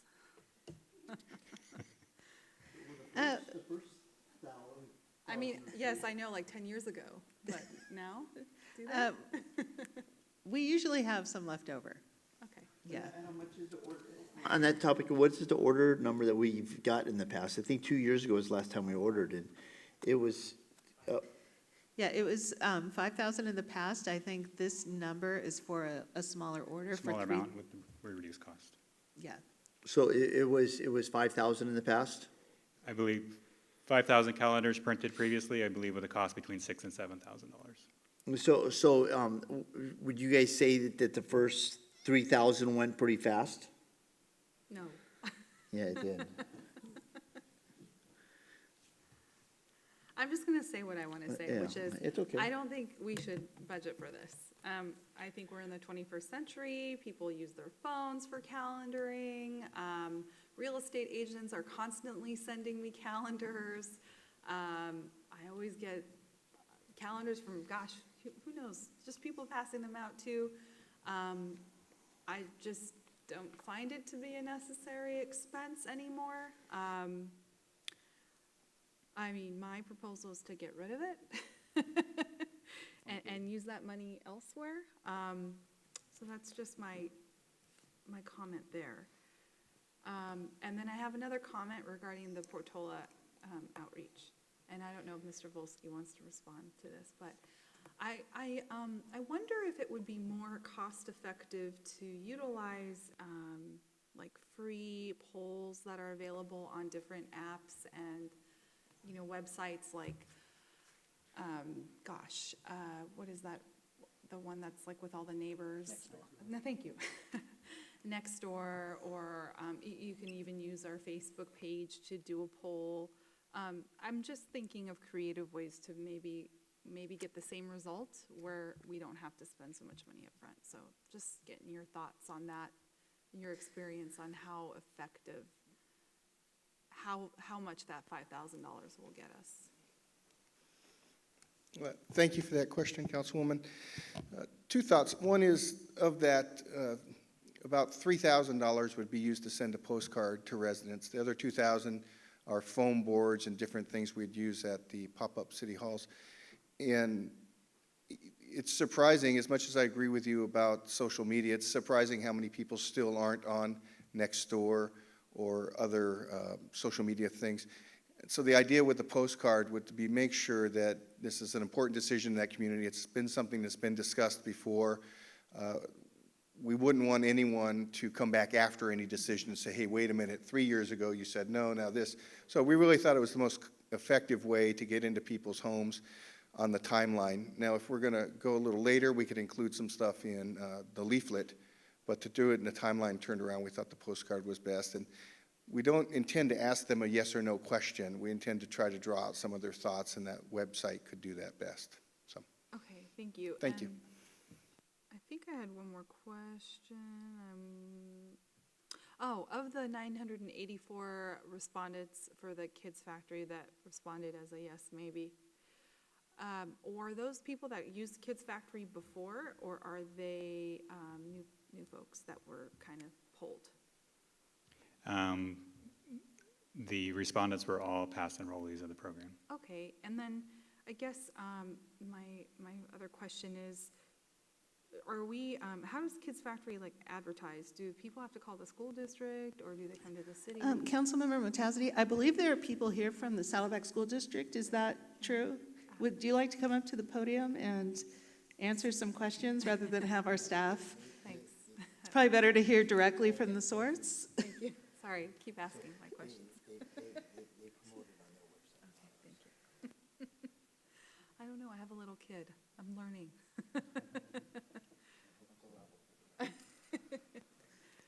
Hello, I'm Tasha Johansson, and I directly oversee the program. In response to your first question, we actually sent it to all Lake Forest students, excluding the current sixth graders, since they would age out of the program. Can you repeat your second question for me? Yeah, how is the program, advertised to parents?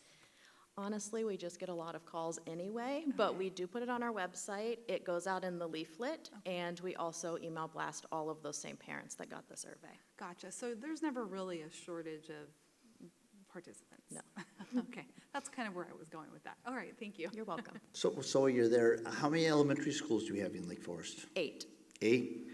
So that's working out to around 100 a school? No, so some of our schools are more popular than others. Some of our highest attended are Foothill Ranch, Portola Hills, and Gates. Olivewood, Lake Forest, Santiago, and Rancho Cañada are a little less attended. So which are the ones that are less utilized? Olivewood is our least utilized, and then Lake Forest, Santiago, Rancho Cañada. And Rancho Cañada. And you say that Foothill and Portola are used more? Oh, yes, Foothill, Portola, and Gates. Wow, Rancho Cañada. So, with the afternoon program, are they allowed to use the fields or the lunch areas? Yeah, so we use the lunch tables for a very brief time. During COVID, we did use it a little more. We weren't allowed to use shared equipment and some of those things, so we had to cut back on some of our field games. Playgrounds were off limits for a certain period of the year. They are now reopened. So we usually start at the lunch tables for a brief time while all the kids get signed in, and we kind of do a team meeting. Then we go to the field and do some sports activities, do some stuff on the playground to make sure the kids are active. Then we usually come back to the tables towards the end and do some arts and craft homework time, and then parents start kind of picking up towards the end. And what is the hours of, they close sooner than TLC, correct? Yeah, so whatever the end time is of the school, we run for 2 hours, and all of those vary based on the site. So it's a 2-hour program after school? Yes. Okay. And Kids Factory is a 3-hour or 3.5? Do you mean TLC? I mean TLC, yeah. TLC stays open until 6 p.m. regardless of the end time of the site. Okay. So, so I know that TLC utilizes the fields. Are the Kids Factory children allowed to go play on the fields? Yes, so we usually work with TLC and develop a schedule. So for example, at Portola Hills, we worked with TLC and they'll take an hour of the playground / field time, and then we take the second hour, or vice versa, depending on the days. On minimum days, we operate from the end time until our normal end time, so it's usually 3 hours on those minimum days, so they work with us to give us some extra field and playground time. Some of the sites also have multiple playgrounds and multiple fields, and at those sites, each entity has its own set to use for the entire time. And so when you advertise in your Saddleback Unified School District leaflet, is it advertised as Saddleback program or Lake Forest program? It is always advertised as a partner program. Partner program, okay. Yeah, a question from. So, when Kids Factory when they close, right? Say, for instance, a parent got caught up late at work. What happens with that kid? So usually we give them a one-time late, leniency, and then it depends on the situation. We do have very nominal late fees in place because there is a cost associated if a kid is late. The staff has to stay with that child until they're picked up, so we need to try to recuperate some of that cost. Mayor Voights? Yes. Yes, so in our packet, we had dozens of responses from parents, yay, nay, if it's the same price, if it goes back to the old price. So if I understand it, it used to be, $100 per year, and now it's $93 or $95 a month, which is still, I think, an incredible value. Do you have any sense of this number that Kevin has in his projection of 400 students? That was what we had in COVID, or we had less than 400? Our max in COVID was 71, but we were not operating at all 8 sites. We were only operating at the sites that were in double digits. And we kept those sites open because those parents really needed that service. So we worked with the Lake Forest staff to So make, normal to ensure. tracking, how many students have there been typically? In a typical year, we have almost 1,200 students. Okay, so if Kevin's projection for 400 seems like a conservative, 960 some odd that are yes and maybe, then chances are we would recoup that $16,000 that we're allocating. It would be a plus situation for us. Is that accurate? Based on the survey results, we do think we have a good chance to go over that 400, but keeping in mind, if we go over that 400, there's additional associated costs. We would make sure, and we've worked with the staff at Lake Forest to go through what the scenario looks like, and we would ensure that we didn't go over that amount without talking to you all and the city staff prior. So if we add 10 more kids, we need an extra staff, we would make sure that those numbers even out to keep that budget the same. Okay, I think our concern, at least mine is, and thank you for the tour at Portola Hills. Thank you for coming. You and Kurt Walker there, appreciate that, is that, of course, we took a big hit with COVID and had to subsidize that fixed amount that wasn't reimbursed, for all the parents taking place. So now our concern, I guess, is to make sure that we have at least that 400 with the new pricing that we're probably planning on is that $93 or $95 per month rather than $100 per year. And so I guess I'm more comfortable in terms of, the contract and moving forward, as long as we're pretty confident that 400 plus is going to be there, which it sounds like you're fairly confident that's going to be the case. Based on the survey results, definitely. Those survey results came in really quickly, and a lot of the people have called us or emailed us for additional information, and they're aware that we do not anticipate the cost going back down. We anticipate the cost staying the same as the current year. Okay, thank you. You're welcome. So that's actually good news. So please keep us posted because the Saddleback Unified School District, it didn't really work with us, informing us the extra hours for crossing guards. And so just to be a good partner, work with us on that. So thank you so much for keeping us posted on that. Mayor? Yes, sir. I would love to get a chance to go on a tour if I could too, so I think you sent me an email to Yeah, invite me. the program is over now. It ended Yeah. last Friday. Oh, okay. But assuming we get to do it next year, we would love to have all of you Great. out. Thank you. So will you be heading it up next year too? Of course, yes. All right, thank you so much. Of course. Thank you. So is Jonathan out there, or with the $5,000 for the calendars, how many, is that $3,000? Is that 3,000 calendars? Is that a safe estimate that those would go faster than last year? That as Councilwoman Motazedi said that they were lingering around. Did we order too many last time, or what happened there? Doesn't matter, I think we should just get rid of them. Well, no, that's not gonna be the motion. The question is the mayor's question right now. So Councilwoman Motazedi's here. She's not in the heavens. Thank you, Council. Thank you, Mayor, for that question. We actually did have, and sorry I don't recall the exact number, but we did have an increased number in our last printing because we had changed printers. For the same budget number, we actually got an increased number of calendars. So is that the same printer that did them last time that? Yes, but we Yeah. reduced the number of calendars, Okay. recognizing that we had some excess, I believe, as the city manager All said. right, well, thank you. So, the Kiwanis Club signage, is that to be by El Toro Park? Is that where they're talking about? No, we don't actually have a location yet. That was just a request that was made, So so we're not voting suggesting on a some- budgetary item on that one right now, right? No, we're suggesting a course of action, though. Okay, so just to negotiate that and talk to them? Would Well, they be? it's to talk to them, get more information, and then we would give you that Is information. there a cost associated with us? Because if that's for the, is that Kiwanis Club sign, or is that for Boys and Girls Club? Kiwanis was the one who requested a sign, so, A sign? Do they have a new clubhouse? no. So they no longer need to be. No, I know that. So, So well, if then we that's to, could go back to that slide, whoever's doing the slides. Yeah, this comes from John Irish, too. Sorry. Yeah, so this is what we're suggesting, is that the council direct us to do those three things: to meet with Kiwanis, identify some costs, a timeline, any policy issues associated, and then give that information to the council. And then the council can decide what you'd like to do with that information at a future time. so I'm good with that. So I'll make a motion for staff recommendation of all items. Hold on, I have a second, a substitute motion then. There's been no second yet on Oh, it, so sorry. yeah, if I see. Mayor, if I may. Yeah. I do need to, we need to pull this, or I'm not gonna vote on this Kiwanis Club one because of the appearance, because I'm a Kiwanis member. Well, So, for legal representation, he's just voting on it for discussion purposes on this. Would that be okay? Because I actually have not sent my, of course, I haven't sent my check in yet, so. Yes, Mr. Mayor, Council. As I've discussed with Mayor Pro Tem Pequeño, there's no direct conflict. It's simply a common law appearance of bias. So this is Mayor Pro Tem's choice whether to participate or not to participate. Yeah, I just want to be consistent, because when we talked about Kiwanis a couple of meetings ago, I recused myself, so I just want to be consistent. Okay, yeah. Well, then, he can stay at the dais then, right? Okay, he's just gonna abstain. So I've got a motion that we accept all the, items, including the update for the Kiwanis. Yes, sir. I have some under discussion. Yes, sir. The calendars, I'm probably where Okay. Councilmember Matazity is. The Portola lighting, I understand the desire to focus most closely on those that are right there. Yeah.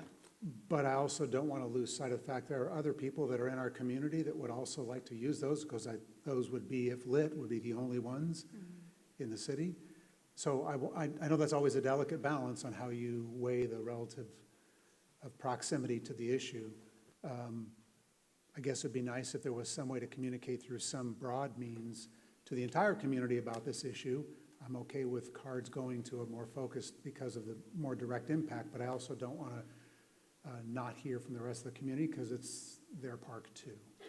So that's my only comment on that. I don't my colleagues have any thoughts around that, but that's my suggestion. Yeah, I would support that, and again, specifically, there's no other pickleball courts in the city of Lake Forest that came from input from our pop-up event and just community members, how popular pickleball is becoming. Those courts are busy, and they don't have the ability to do those at night, so that's kind of where the impetus came from for this. But Right, I understand the rest of Lake Forest should be able to know about this and have input if they want to, so I support that. Right, and I don't know what means that would be if there's some mass publication or mass mailing that goes out that would coincide to allow at least an opportunity to say, if you want to voice your opinion, here's how you can do it, that kind of a thing. Mayor Pro Tem has some feedback on that, how to do that, right? No. Oh, I thought you were going to do the HOA thing. No, well, that was something I was going to ask Jonathan. You guys going to reach out to the HOA there at, what is it called? Well, we got Iron Ridge, and you Iron Ridge. got Because, Portola but Hills, you got another thing that I think they're going to the talk Oaks. about is maybe the lights will be bothering the local residents. That's what the discussion. No, I was here when we went through that whole exercise, so I'm well Yeah. aware of that, and Yeah. I'm not trying to discount that at all. But I also think that there's other people in town that may want to come and use the park because they're available to everyone. Right. And I wouldn't want to lose sight or have them think we didn't care what other people in other parts of the community would like to have a voice So I for. think that what Councilman Teddemer is that we expand the scope on that maybe for discussions on that maybe in our newsletter or something? Yeah, so the way I'm understanding the comments is, we would still be interested in postcards to the immediate area, but we'd want to also advertise broadly to let people know that they can give their views on this, that we're considering lighting at that Yeah. park. I think that's a good, my motion is that I got one more question. The Kids Factory, is that not to exceed $16,000? Is that just that says net cost, so that's not to exceed? Yeah, that's an estimated net cost, so if the So what did the enrollment, Kids Factory cost us this year with having only 71 kids? do you know? The net cost for the current fiscal year is approximately $71,000. For 71 kids? So that's $1,000 a kid? Wow. I believe because we didn't get enough enrollees, Well, so the it's fact Correct. more expensive. But there's no guarantee If we that we're recall, gonna get. we removed this from the budget and brought it back over the summer and authorized the increased fee and a transition to a monthly fee in September. And then they weren't fully operational, and then everything That was else yours, that all of us dealt with the Councilwoman pandemic. Matazity? Yes, I brought it back. Yeah, I remember. But I knew there was, because of the pandemic, the scheduling was, we knew there was a potential that we wouldn't be able to recoup because of the pandemic and also not enough enrollees.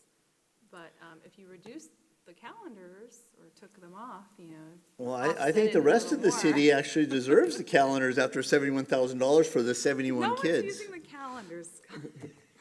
The people do, I requested for that all the time. That's, All right. But you I have a don't motion. care. I don't want to disturb that. Mayor, if I could? yes, ma'am. So help me understand, and I'm not sure if this is staff or school district, so I'll start here with staff and then we can.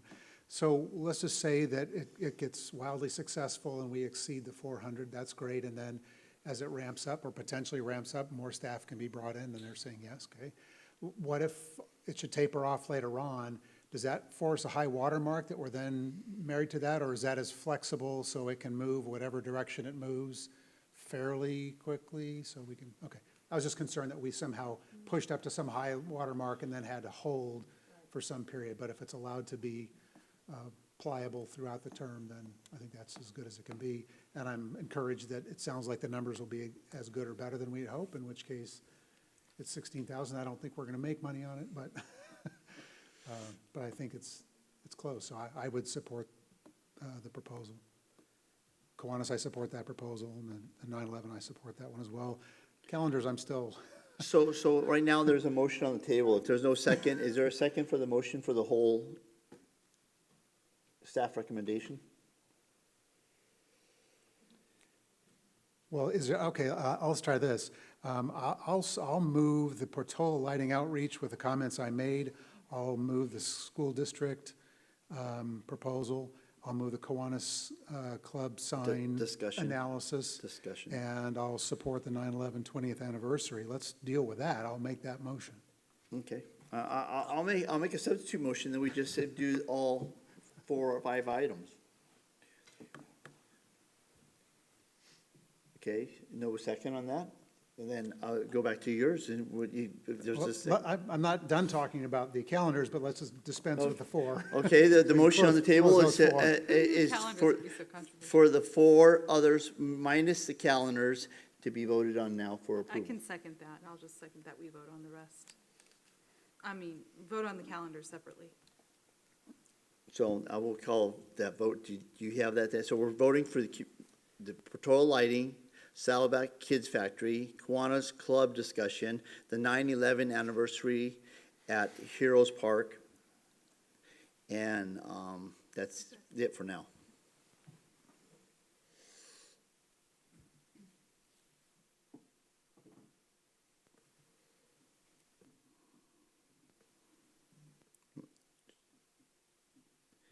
Please cast your votes. Mayor, real quick, I'm gonna just vote for everything but the Kiwanis. I'm gonna abstain from the Kiwanis vote.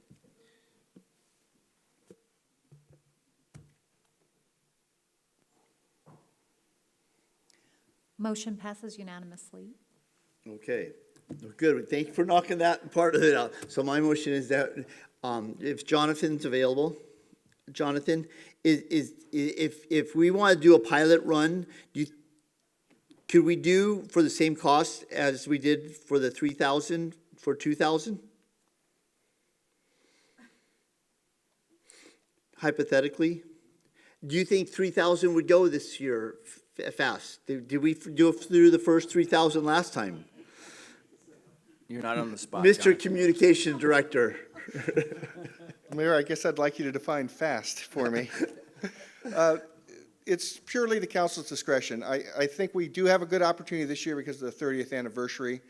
We've been running pictures in partnership with the Saddleback Area Historical Society. They've been very popular on social media. So we do have an opportunity, and we can certainly step up our efforts to make sure those calendars are everywhere. Could we utilize the past history of Lake Forest in the calendars for the monthly events? Instead of having, typically we have a contest that puts them in, correct? We do usually ask residents to submit photographs. We could do it differently this year and use maybe some historic then and now photos or something like that. We had some success with using the calendar to add more city facts and educate residents about the city and the debt-free status and different things like that. So my motion is I think the 3,000 would go fastest. So my motion is that we accept the contract for all 3,000. Hold on, I still don't think we need them. I'm Well, you're sorry, the we one have- that came with it, grew up for Kids Factory back for 71 kids. Kids are more important than calendars that people are gonna throw away. I honestly think that this is just swag and it's not necessary, and people use their calendars now or their Okay. Outlook. So there's a device. motion on the table. I know Well, you're against it. I think people will use chip clips more than they'll use this calendar, is what I'm saying. I mean, what about chip clips? I mean, I'm serious. I'm always looking for a chip clip. So, see, is there a second or no? We'll move forward. It dies of lack of second. When's your birthday? It's dead. September. All right, we're moving on to the next item. Wait, I'm sorry. Do we not have a second on what Mayor Voight? Okay, so No, it's what o- happens? We move forward. Dead? It's yeah. Okay, it's Okay, dead. it dies for lack of second. Okay, so that brings us to item number 4, another item that Councilwoman Tazzy can walk over. Draft user fee update. For Madam Clerk, do we have any city or public comments on this item? No comments on this item. Okay, Madam City Manager, would you please introduce our Thank you, Mayor. draft user fees? So we're going to talk about draft fees. And so this is the council as a whole, your first look at the fees. We have run through these fees with the audit committee to get some initial feedback. This is a long presentation, so we've divided it into 3 parts. The first part will be everything that is not related to community services. And so once Adrian goes through those fees, we're going to pause and have any comments at that point. You're not approving anything tonight, you're just giving us comments. And then we'll do community services fees, everything but field user fees. And again, you'll give us comments and so forth. And then we'll do field users fees as the last portion. So at this point, I will turn it over to our senior management analyst, Adrian Gahalva, to go over the initial part of this presentation. Thank you. Good evening, Mayor and members of the City Council. The item before you is the master fee schedule update. In December of 2018, the city entered into an agreement with ClearSource Consulting. ClearSource assisted staff in developing the recommendations in the city's master fee schedule, also referred to as MFS, which was adopted by the City Council in May of 2019. In preparing an updated scope of work, each department closely reviewed the MFS to identify fees that should be reviewed, identify proposed new fees, or consider eliminating fees for activities that are no longer needed. Staff introduced the draft user fee update to the City Council at its budget workshop of May 11th. The City Council directed staff to discuss these updates with the Audit Committee. The Audit Committee met on May 25th, 2021, where the committee raised no issues with the majority of the proposed fee updates. The committee did, however, direct staff to meet with local youth nonprofit organizations such as AYSO, Lake Forest Little League, and NJB on Thursday, May 27th. And we'll have an update on how those discussions went a little bit later in the presentation. As City Manager Rose mentioned, tonight's presentation will be divided into 3 sections. Staff recommends the City Council vote to approve the draft fees after each section. The fees will be brought back to the City Council on June 15th for final adoption, along with the fiscal year 21-23 operating budget. Section 1 of tonight's presentation will be non-community services fees. Section 2 will be community services division fees for recreation. And Section 3 will be community services division field rental fees. We're going to begin with the City Clerk's Office fee updates. During the 2019 Master Fee Schedule update, the City Council updated appeals to Planning Commission and appeals to the City Council. During this round of review, the Public Works Department identified the appeal of citation for water quality offenses as a missing fee. In order to remain in line with other appeal cost recovery percentages, staff recommends a proposed fee of $500 plus $2,500 deposit to cover attorney and consultant costs. This would give us 50% in-house cost recovery as well as 100% contract recovery.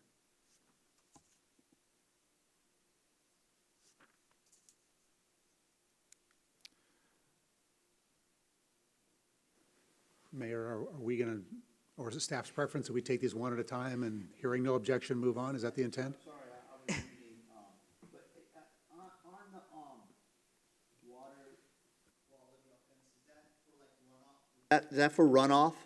Correct. Okay, I would support that, but I kind of want to make sure that we're lenient with going out and letting the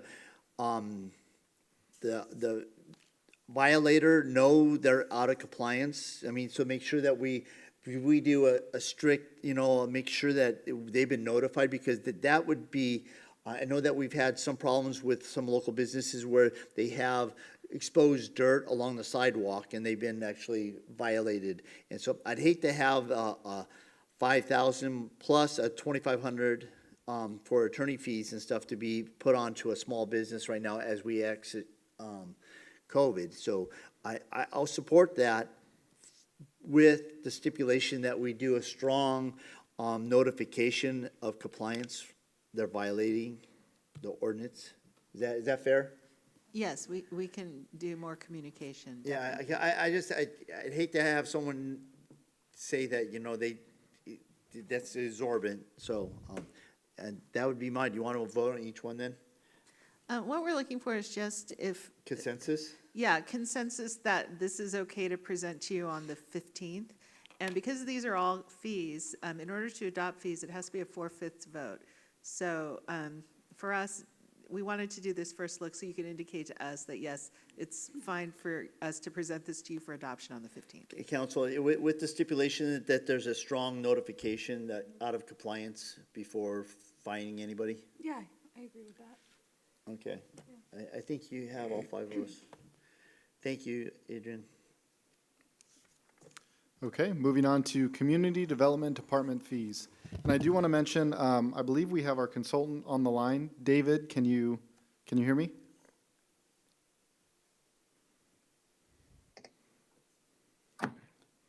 I'm used to calling for one Matazzi. David, are you out there? I am out here, just having a little trouble with the audio on the presentation, but I am here. All right, thank you for joining us. Hello, Mayor, members of the City Council. So yeah, so we I'm have sorry, say David on the line, and then we also have Ron Santos. He is a senior planner, and he'll be able to assist with any questions the City Council may have for this section. Accessory dwelling unit permit fees. This fee would apply only to ADUs that require an ADU permit pursuant to the city's ADU ordinance, in addition to a building permit. Most ADUs will require only a building permit pursuant to state law and the city's recently amended ordinance. So this proposed fee is $500, and that would hit 100% cost recovery. So my question, before we go on, is proposed fee only cost recovery? Is that legal that we get? Because obviously this is something that I'm not a big fan of, allowing people to put granny pads and stuff in the back of the houses without approval from the city, but I think the state's kind of forced that upon us. So is the most we can a request from them is a cost recovery? That's correct. Anything beyond that would have to go to the voters as a tax. Okay. Ladies and gentlemen, this is actually where the state of California's come in and allowing, no matter what the size of the yard is, to have these additions or extra modulos put in into their residence. So that's 100% recovery minus $1. So that's just that doesn't require any vote of the people. Gentlemen, do we have consensus on that? I think we got consensus on that. Moving on to donation collection box permits, otherwise known as DCB. The city recently amended the zoning ordinance to allow DCBs in commercial zones as required by state law, subject to a donation collection box permit, which must be renewed on an annual basis. This fee covers the city's cost of administering and renewing DCB permits, including inspections. And as you can see, we're proposing full cost recovery for both of these. I think that's, you got. I just have a question. Does this allow the city discretion as to their location or how many? This specific action does not, but the code does. The code does. I just want to make sure that we have that ability to monitor and weigh in on that. Thank you. I think you have consensus on that one. Okay, moving on to appeals. The city fee for in-house support would be fixed at $1,500, which is partial cost recovery. The city will pass through all eligible contract support costs, which include contract staff, city attorney, for example, onto the appellant. The $5,000 deposit would ensure cost recovery of likely pass-through costs associated with an appeal versus the risk that an appellant may be unwilling to reimburse the city after an unsuccessful appeal. So let me ask you, so if someone requests a zone modification and they get denied and they want to appeal it past the planning commission to the city council, is that what we're talking about?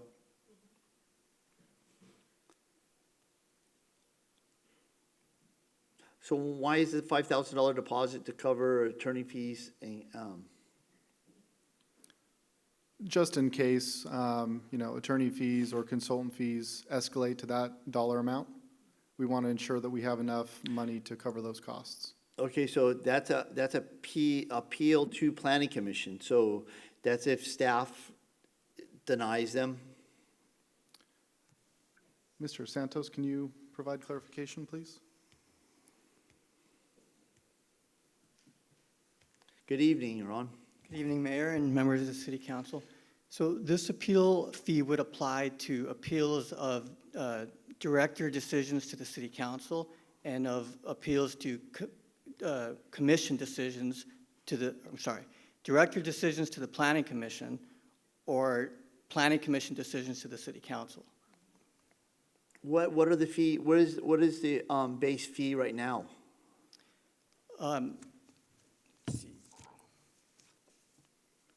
It's still pretty high, is what I recall. Currently, the appeal is $750 as a base fee. And the reimbursement is whatever the costs are. But the staff's concern was that if an appellant were to file an appeal, with the concept that they would pay the city back for those costs after the appeal is concluded, and the appeal was unsuccessful, there's no permits that are corresponding to this, then we might not be able to recover those costs. So the idea is just to get a deposit up front. My concern with it being $6,500, it kind of limits the ability of someone that wants to take it to another other set of eyes, so to speak. I mean, I don't know what we're talking about. Appealing to the planning commission, that'd be something that staff turned down, and then it was gonna be. Correct. And then, Yeah. and then if it's appealed to the city council, is basically if it got turned down by the planning commission, you could take it to the city council. That's correct. Mayor, in many cases, appeals are, for example, based on CEQA issues, which can involve city consultants, CEQA consultants that the cities hire, or the city attorney's office because there are legal matters related to the appeal, appeal on legal grounds. So, Mr. So- City Attorney, do we have many costs on an appeal that would cost over $5,000? Mr. Mayor, Council, it really depends on the appeal. There are some appeals that can become very complicated, especially for the reasons that were articulated. If it's a CEQA appeal, it can be incredibly complicated. This is very rare. We really haven't had that many appeals, maybe once every few years. I think the city manager also has a comment to make about some exceptions to this. Okay, Madam City Manager, please. Yes, as it relates to appealing to the city council, we've had very few of these. I think the last one was when a council member appealed the approval of the hotel at the Gateway Center. And so there are instances where if a member of the community comes to a council member and is very concerned, a council member can appeal on behalf of a resident, and that way the resident doesn't have to pay the fee. Now, the city would be paying for the consultant costs, but that is an option if a constituent would like something appealed. A council member can appeal on their behalf. So council, or a business, Correct. just for clarification, yeah, a resident or a business. All right, I don't know, further discussion, I don't know, I think it makes it an exorbitant push for someone to not agree with a ruling or that to come back, but I'm open for discussion, guys. Mayor, if I could. Yes, please. I guess this would apply to an appeal whichever direction you want it to go, right? Yeah. The planning commission could approve something and somebody may say, I object to that. They may reject it, in which case the applicant would appeal, right? So there's a number of different scenarios are playing out. I understand, I'm not sure if this, where the mayor was going, but I would be sympathetic to a resident who had a concern and to ask them to put up $6,500 based on their concerns versus a project proponent, right, who clearly is embarking on a significant expenditure. I also wouldn't want to weaponize those appeals by making it to where, sure, just appeal like crazy and all of a sudden we start running up a big tab. So those are things I'm still balancing. I don't think I have an answer yet, but I think there's some tension there between those ideas to me. Well, and the goal of this is 50% cost recovery for Yeah, staff time. That's so- fair. Mayor, this is going to sound complicating. What if there's a simple appeal and then a more complicated appeal? Like somebody said, a resident said, I'm concerned about that project going in. You can make that appeal and get your moment to make your pitch. If that goes any further, because it starts to get into a lot of litigation and whatnot, that's a different matter. So it's almost like getting somebody to say, I want to agendize this item. If it's approved, I want to agendize the item and I want to make my case. Because technically, they would have to pursue this first. So this only covers the appeal to the council, doesn't cover litigation. So this is, an appeal to the council, like you say, is a prerequisite to anybody filing what's called a writ of mandate, a lawsuit. It's a fancy word for a lawsuit. The deposit that we're talking about right now only covers that appeal to the council. It would be difficult to have an initial step and ensure that due process considerations were upheld. Once that appeal happens or the council calls it up, that's the council appeal. At that point, you have to go forward with it pursuant to the case law. But if some resident or business in Lake Forest had a ruling that they felt was unjust, they could always bring it to the council member and we can appeal it for them. How often do we have appeals that go above $5,000 or above $1,000? I mean, is it? Well, the threshold question is how often do we have appeals? This has already been addressed, but I can recall one or two in the last 10 years. They are time intensive. There's no question about that. I would assume that they probably push into the $5,000 range in terms of consultant, attorney, and staff costs. They are expensive. Well, council, do we have any other questions? Are we good with it? Okay. You got consensus, thank you. Thank you, Adrian. Sorry for the delay on that one. No worries. Okay, moving on to wireless communication facilities. The proposed new wireless communication facilities permit fee corresponds to a new permit type that staff will be proposing as part of a future code amendment. The permit would correspond to those classes of wireless communication facilities that are subject to ministerial approval pursuant to state or federal law, including, for example, facilities in the public right-of-way. Regarding site development permits, a new $10,000 deposit is proposed for site development and use permits that are not exempt from the requirements of the California Environmental Quality Act, otherwise known as CEQA, and will therefore require an initial study and either a negative declaration or environmental impact report. The $10,000 deposit more closely corresponds to the city's typical cost of processing non-CEQA exempt entitlement applications as compared to the $5,000 deposit for projects that are CEQA exempt. Okay, so let's, the wireless communications, obviously that's going to be a new permit, so that's right now, we don't have anything to, so that's, So what's that pertain to, a wireless antenna on a house or a wireless for cell phones? Yeah, this is another one I'll hand off to Ron. It's nice to have you around tonight, Ron. Hey, thank you. Mayor and City Council, there are certain classifications of wireless communication facilities that are subject to by right approvals, meaning they're non-discretionary. The example that Adrian gave was wireless communication facilities in the public right-of-way. Currently, our code has a provision where we're requiring, in some instances, a changed plan, and in other instances, a site development permit.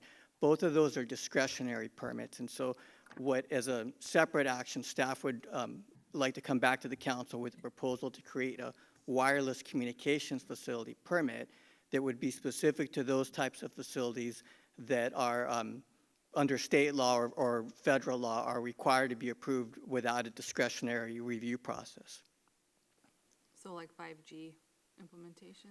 5G is the technology that is typically associated with those facilities that are in the right-of-way. That we've had a handful of those that have been approved already on light poles, for example, in the city, and that's a good example. So Is that Crown Castle? Crown Castle has been an.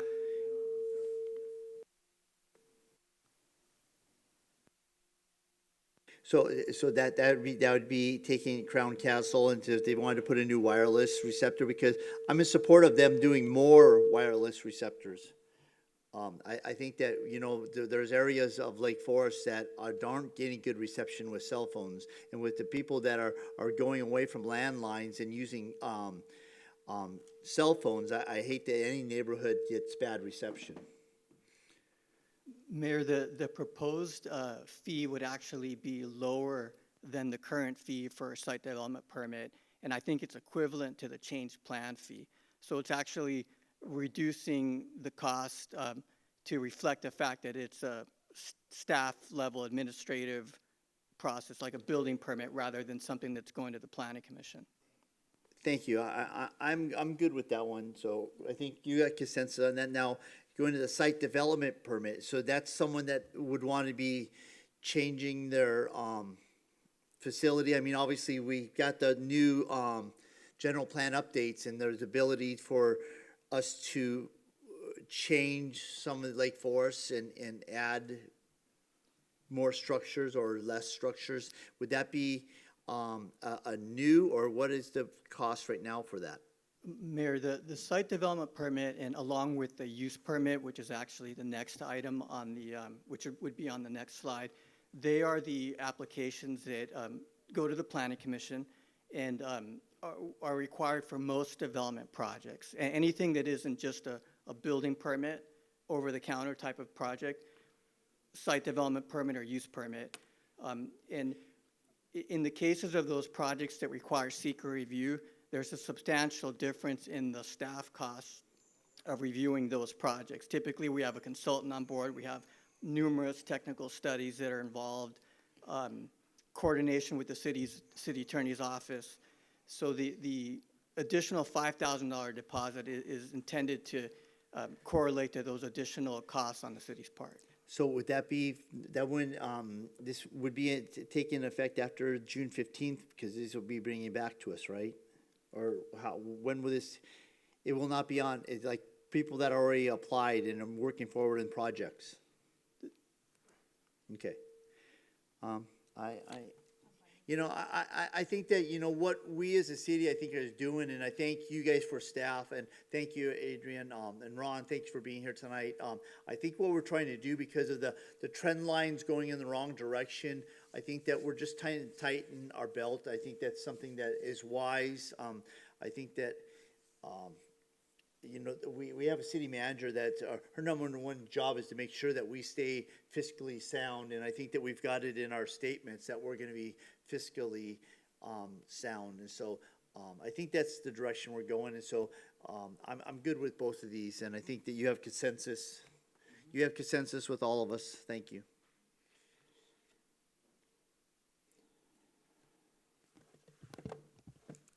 Okay, and moving on to our final set of community development related proposed fees. Marijuana testing lab permit renewals. The proposed marijuana testing lab permit renewal deposit will reimburse the city for staff time and the city's consultant time related to the processing of a renewal application for the two existing marijuana testing labs. Okay, so while we're on that one, is their permit been issued yet, or since they're not up and functioning yet, is that? Yes, Mr. Mayor, they've been issued permits by the city. They're awaiting the state licenses. And under the city's code, which will apply to them going forward in Title V, they will have to renew that permit annually. The state? The city's permit. So does it start at the time they get issued it from the state or the time that we issued it? That we issued it. Yeah, it's an annual permit. That's been issued.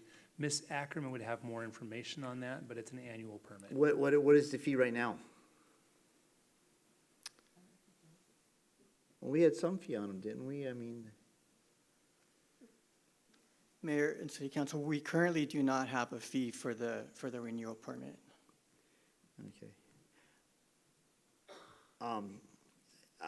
I'd be okay, except that I think that it's gotta correspond to when they get, accepted by the state. I think that's my 2 cents on it. I think otherwise, you're putting them, I think Kyle Moore, I think that Sun Star is already a reliable lab testing all kinds of material at their lab. Yes, I'm open for discussion, guys. It says it's a deposit, so what happens if, so explain that a little more. Yeah, it's a deposit or a fee.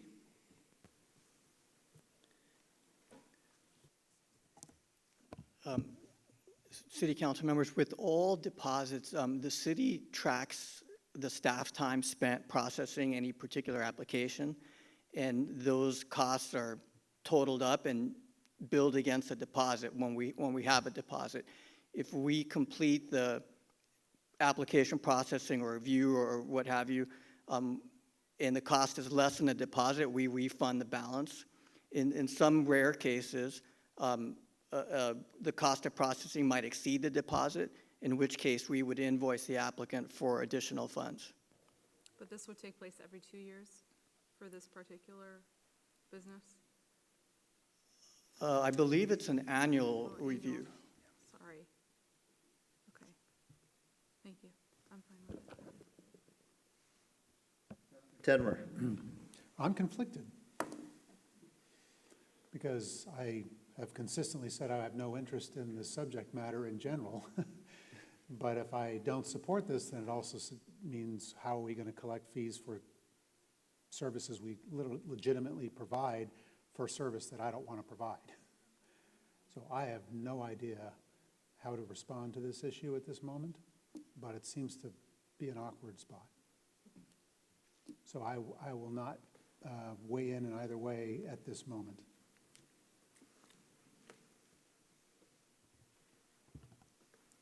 I kind of see what Councilmember Tedmer is, but I'll be more than glad to take their money.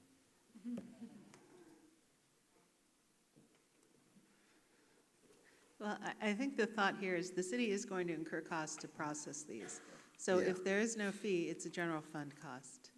All right. I think you have consensus. Okay, now, next, did you? Okay, the last fee we're going to discuss for community development is review of by right multifamily residential projects. Recently enacted state law, specifically Senate Bill 35, requires that local jurisdictions approve certain multifamily housing development projects without discretionary review when those projects meet certain criteria, including a minimum percentage that is affordable. This deposit would reimburse the city for staff time associated with the review of such projects, should any be proposed that qualify. So these are multifamily residents, so low-income housing included in that?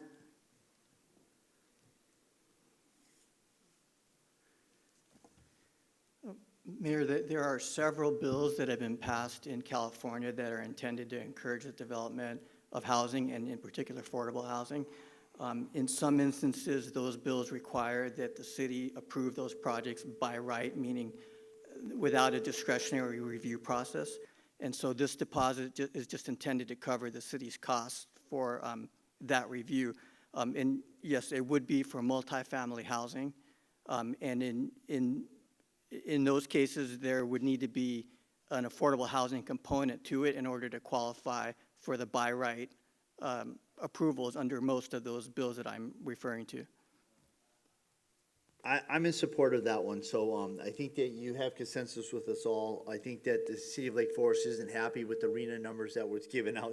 Many of the cities were upset with that, so this, to offset the costs of our staff time is a wise thing to do, so thank you so much. And I think you have consent, well, Just a clarification, so we are reviewing these projects for compliance with a number of other things, but not as to whether it can proceed or not. It's merely on the other aspects of the project. That's correct, Councilmember Teddinger. The city, those projects would still need to meet certain standards, setbacks, height limits, things like that. Perfect. Yes, I'm on board. so Thank you. you have consensus. Thank you so much. Thank you.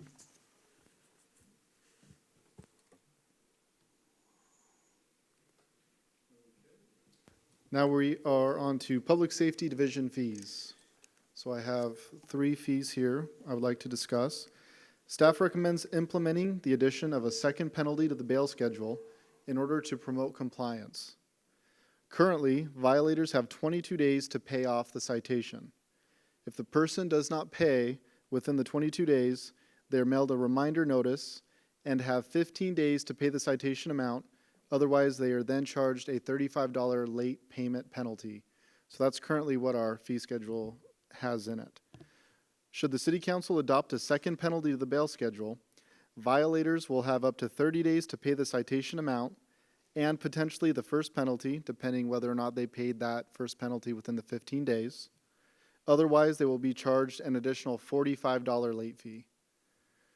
As I mentioned, we're really looking to do this in order to help further promote compliance for folks to pay their citations.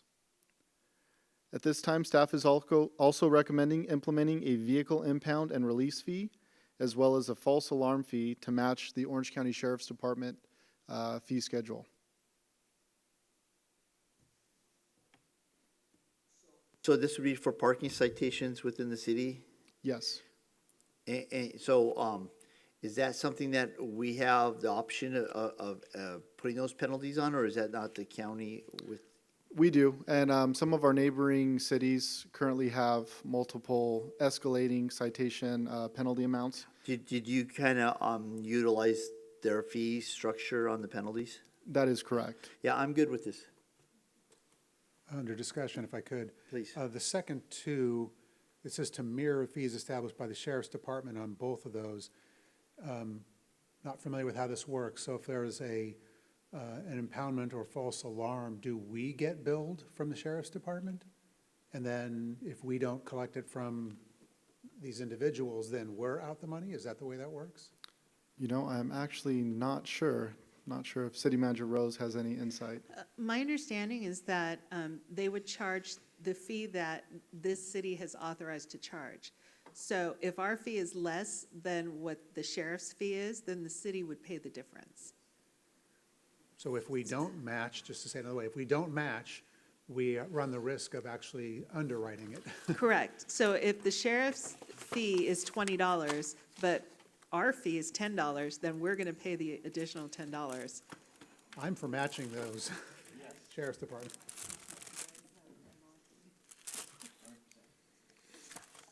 So as long as we have those numbers right, that we're the same or more, then I'm good with that. Okay, and here we've come to the time to make a vote. So at this time, staff is recommending City Council exercise discretion. No. No, we have the direction that we need. So at this time, we're ready to go to the next section, which is community services, the fees that do not include field user fees. Oh, So Brett will come on up, unless the council would like to take a break. No, let's go through. Okay,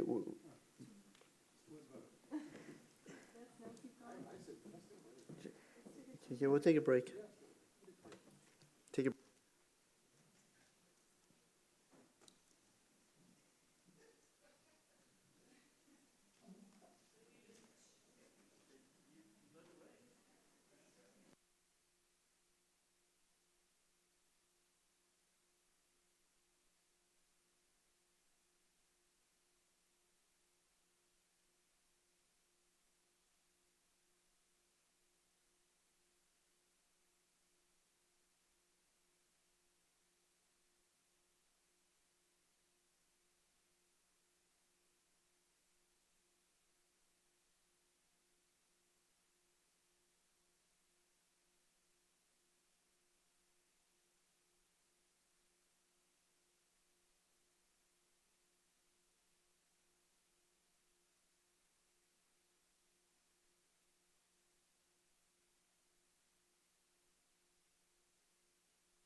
Okay, we'll call this meeting back to order. Are we good?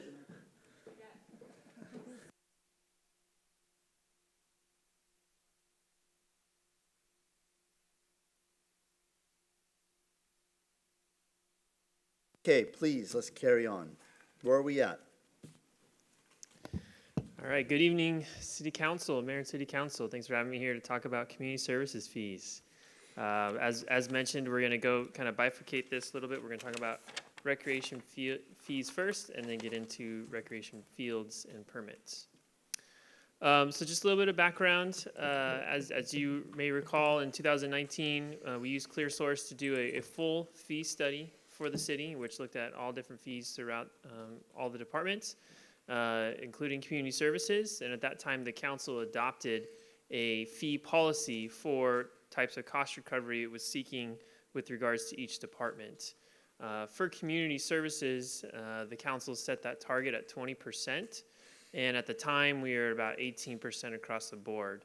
The one area where we were particularly low was field rentals. So while the council set a target of 25% cost recovery, at the time we were only at 7% cost recovery. And again, that data was based on 2018 actuals. The study was done in 2019. And those costs have just continued to go up. In discussions with our Public Works Director, about 5% per year for those maintenance of our fields. So our cost recovery is even less than that 7% at the moment. And another thing that we're a little bit wary of also right now is that we have a landscape maintenance contractor under contract, and that is going up, going to expire in 2023. And so we don't know what those costs are going to be passed at. The bid could come up even higher than what we're currently paying. So that's another potential risk we have out there. So as a result of this, staff had went back and looked through a lot of its community services fees, and we targeted some that were really ways that we could enhance this cost recovery. We really wanted to become more in alignment with the market around us. And also another topic that I'll bring up later is we wanted to improve our field and facility utilization. And so all these fees that I'm going to talk about tonight, if they are to be implemented, we're estimating at about 23, it'll bring us to 23% cost recovery with field rentals. Now that again is based on 2018 data, so with about 15% increase, that's more like 19% cost recovery. I also just wanted to touch base on some of the investments the city is planning to make in its facilities over the next few years in the capital improvement plan that you'll be adopting on June 15th. We have an improvement to our park gazebos and to replace some of them in 22-23 at the $138,000 cost. We also plan to upgrade our electrical and lights at Heroes Park to LED lights at about $600,000. And the big ticket item at the sports park, we are going to be replacing our synthetic turf in 24-25 after its 10 years worth of use. So these recreation fees and facility rentals that I'm going to be touching base on are all with the expectation that these would go into effect on July 1st of 2021. So to start, I wanted to talk about Open Gym. We currently do not charge residents or nonprofit for use of our facility during Open Gym. We have a nominal fee for non-residents or businesses to use the Open Gym. However, we feel like we should be charging a slight dollar amount for those who want to use the Open Gym. So you'll see that what we're proposing is a $5 daily fee for residents or $120 for a yearly pass. And then increasing the non-resident fee or commercial fee to $10 for a day or $240 for the year. And that we do see that would bring in a nice extra revenue for the city. Next is gazebos. The city has gazebos at, I believe, 8 different parks throughout the city. And currently we charge residents or nonprofits to be able to use our gazebos for $25 per day. If you're non-resident, it's $150 per day. We are proposing that increases for the Baker Ranch and Sports Park in particular because they are newer, nicer, more in higher demand, increasing that rental fee to $100 per resident for the day, or $200 for a non-resident or business. For all other parks, gazebos, it would be increased from 25 to 50 for a resident, and 150 to, excuse me, that should say 250 for non-resident and commercial. I actually have a question too. So for non-residents, at the nicer ones, the Baker Ranch Park or the sports park, we're charging $200 for non-residents for the day? Correct. And at a regular park, we're charging $150? I said that's a typo. It should be 250. Well, yeah, you can't charge at the. Or sorry, it is 150 for all other smaller okay. parks. Okay, that's I'm where I was sorry. going with that. I was thinking, I'm sorry. wait a minute, we got this wrong because. Yeah, I had it backwards. Okay, thank you. Sure. Mr. Mayor, if I may ask a question? Yeah, Councilwoman Tazzy. Thanks, Mr. Channing. I have a question. You mentioned that the rentals are per day. So when someone asks to rent a gazebo, they literally have it for the day, or is there a time frame that they have to, adhere to? It's literally for the day that they would have it. We have staff go out the weekend before, and we'll put up on some display boards that the Motazity family has rented it on Saturday for the day. And then what happens if the individual doesn't actually use the facility? What happens? Does the city want to cost recover? Well, I guess it doesn't matter. They've already paid. Yeah, they prepay for it. Yeah, okay. Okay, my question would be that, is there any way that we could put an option in there for like a half-day use? I think that is feasible with some families for a 6-year-old birthday party. I mean, maybe a 1 to 5 or 1 to 6. You don't need it the whole day. Is that something that would be feasible? I think that you might get more user fees on that. Yeah, it certainly would. The biggest challenge we have with that is it would then require staff to go around to each park and essentially check people in, check people out. We don't currently have staff budgeted to go around and do that. They all have their current responsibilities. So if the council wished to do that, we'd have to shift Okay, some staff okay, responsibilities. so maybe at the only option that we have is the Lake Forest Sports Park where we have staff on site. We can rent half-day fields at the sports park. There's also the janitorial involved because you'd have to, clean it, make sure it's thoroughly clean before the next party gets there. So there's some additional costs if we go to a half-day rental. All right, I just threw out the idea. I'm okay with it. Let's keep moving forward. Okay. And then again, here's just a market survey of some of the surrounding cities and what they charge for gazebos to kind of show where we are in alignment.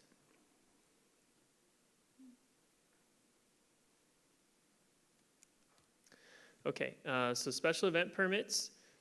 This is another fee that we are proposing to increase. Currently, for groups that are over 50, is when a special event permit is required. If it's under 50, there's not a special event permit required for use of a park. And so for those groups, 51 to 250, we are proposing an increase from $90 for resident to $250 for resident, plus a $500 refundable deposit in case any damage is incurred.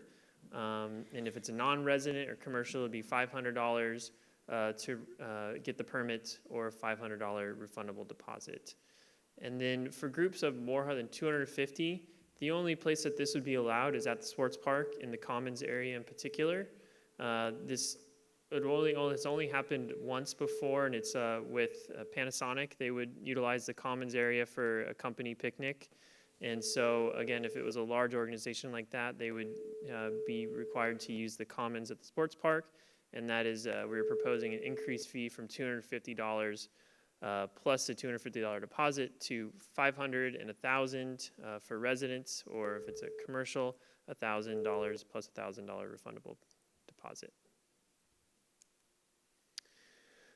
The next item on here is sports park room rentals. So as you guys are aware of the sports park, we have a nice multi-purpose room, activity room that's used for a variety of different things. In the past, that it's only been allowed to be rented by nonprofits or commercial businesses. So we have not charged for nonprofits to use that room, and in our proposal, that would continue. And we would be changing the fee slightly for some of the non-resident commercial. And as I mentioned, the only folks that could rent this before were nonprofits or businesses. And we do receive quite a bit of requests from private party residents that would like to use the sports park for a birthday party or graduation event or whatnot. It's nice and close to the playground right there. So under our current fee structure, that's not allowed. There is no fee for a private resident to utilize that space. So in discussions with ClearSource, our consultant, we talked about let's take the group consortium that we've already created for our community center and senior center and utilize that as our rental breakdown for the sports park room. And you guys received a handout. I'll go over it on the next slide, but it shows that with the makeup of the different groups for sports users, and then on the second page is the facility users group. So for instance, if a resident wanted to rent out this room at the sports park, they're in group 3, so they'd be paying $25 per hour plus a $30 cleaning fee, and that is not refundable. That is a straight cleaning fee. Any questions on that? No, if you keep going. Sure. And again, here's just a breakdown of all those different groups that you have in front of you. And here's just a market survey of surrounding cities and what they charge for similarly sized rooms in various community centers. So, Irvine, $23 an hour for the not-for-profits. Correct. Do we have a limit on how many times they could use it? I mean, I don't want them utilizing it every week when we have residents that would like to use it. Yeah, I'm glad you mentioned that. Sorry, I meant to mention that the previous slide. We do limit it to 12 times per year for nonprofits, so essentially once per month.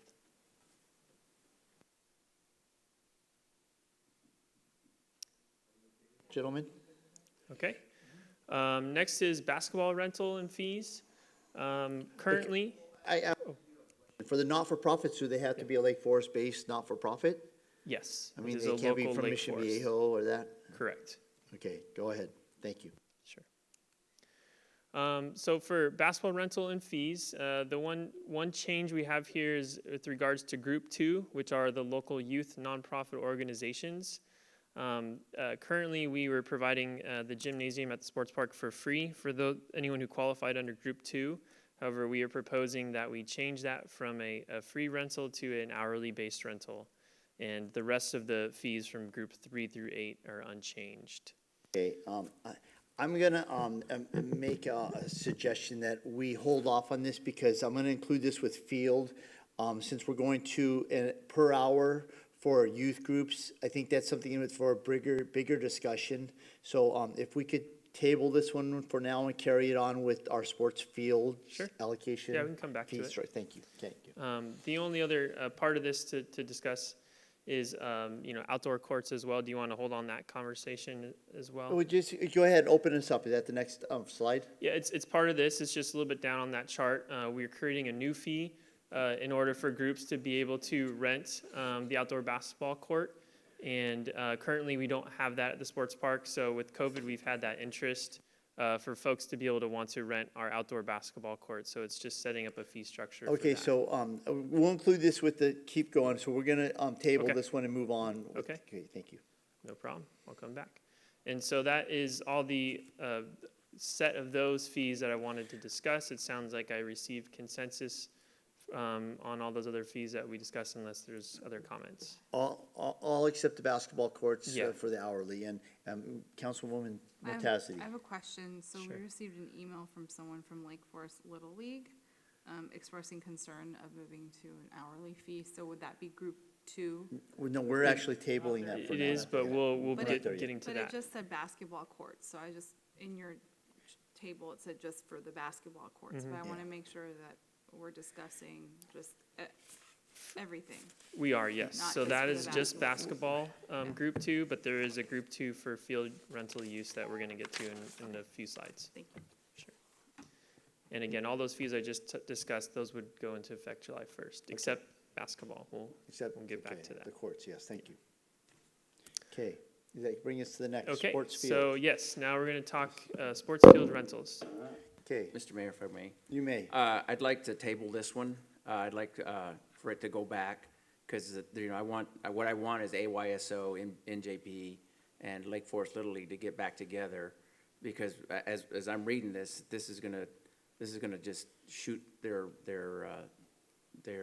fees astronomically. So, what I'd like is for us, or it to go back, maybe get them back to the table and say, hey, you know, we gotta meet somewhere in the middle, that, yeah, you know, you may wanna add a dollar or two more, and that's not gonna work, but, you know, somewhere, if you guys can meet somewhere closer to the middle, I'd appreciate that. So I'm gonna make a suggestion on this one. I'm gonna make an ad hoc, and I'm gonna ask Mayor Pro Tem to sit on the ad hoc for hourly rental for the basketball and for the baseball and soccer fields to come back to us. I think that there's some suggestions I might have to actually even things up a little bit. I think that the demand we have on some of our fields, and I think that the youth basketball that uses the gymnasium, you know, we don't want to make that astronomical, so I think they should be brought into the discussion. So that'd be my suggestion, that we table both that for now, and we form a new ad hoc with me and Mayor Pro Tem. All right. Thank you. Sorry to cut your presentation. It's okay. I'm happy to be done if you guys are. Okay. Okay, we're good then. Mayor Voigt, yeah, just one comment. We did have a meeting with the AYSO Lake Forest Little League and NJB last Thursday and received a lot of valuable input with a lot of staff there as well. So we received input from them in terms of, you know, your comment about their fees per participant is going to go up dramatically based on the proposed $5 per hour type use. I am in support of having the fields allocated based on a per hour basis. And I think that the biggest point we came away from that was that we want to make sure it's an incremental, not a rip the Band-Aid See- off. And understanding the city, we have to make sure that we're getting to that 25%. But I just want to caution, if I'm not going to be part of that ad hoc committee, I want to make sure that we get those comments and that feedback from that meeting to you as well, in All terms right. of the feedback we've already received. Thank you. I well received, and I'm obviously don't want to be astronomical, but I think that per our demand on city fields, I think that I'd make an allocation to where we're not having excess fields out there, to where right now AYSO and them have per player, whatever, $5 per player for a season, and they get as many fields as they want.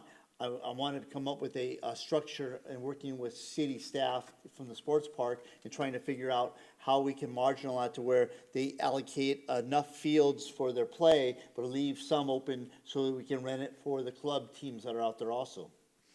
And we did receive some tools that Lake Forest Little League uses in terms of a Google Doc So currently. we'll take that up at ad hoc, so for further discussion. Okay. Thank you. If we can get the notes, or, Brett was there, so, but yeah,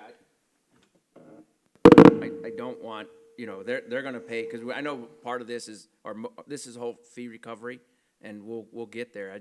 To me, it's, we just have to find, the right formula. To that point, if we could rent some of the more fields out to the different category 6, which actually pays a higher dollar amount, that will actually help the whole bushel up. And so I think that there's ways that we can do it, and just utilize more of our fields so that some that aren't, that are being reserved are being used, rather than just sitting vacant. So that's my goal is, so thank you. One more thing, Mr. Mayor. Yes, sir. So as one of my colleagues, and Keith has seen me umpire 20 games this year, as a matter of fact, I did notice that there was some soccer teams out there practicing, and if they're out there practicing, they should probably be paying, because that Lake Forest Little League is paying for the light, but they have soccer teams out there under that same light, so they can share the cost. Okay, so next item is Mr. Mayor? Do we need a vote on that?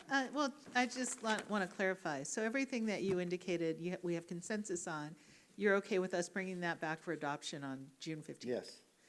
Okay, and then as far as your ad hoc and so forth, there's no timetable to bring that back at this point? No, Correct. Okay. we'll discuss that, because that's not, that wouldn't go into effect this year, would it? It's a January effect, was that what I heard? January? We were proposing a January Yeah, effect, okay. so I just wanted to make sure the council didn't have a definite timeline in mind. Okay. It sounds like you don't, so I that's all the heard information January we was need. gonna implement it, so before the end of summer, maybe, yes. Okay. I just want to make sure we're all understood. Thank you. Okay. That brings us to, discussion of service agreement with Lake Forest Chamber of Commerce. Madam Clerk, do we have any, public comments for this item? No, Mr. Mayor. Okay.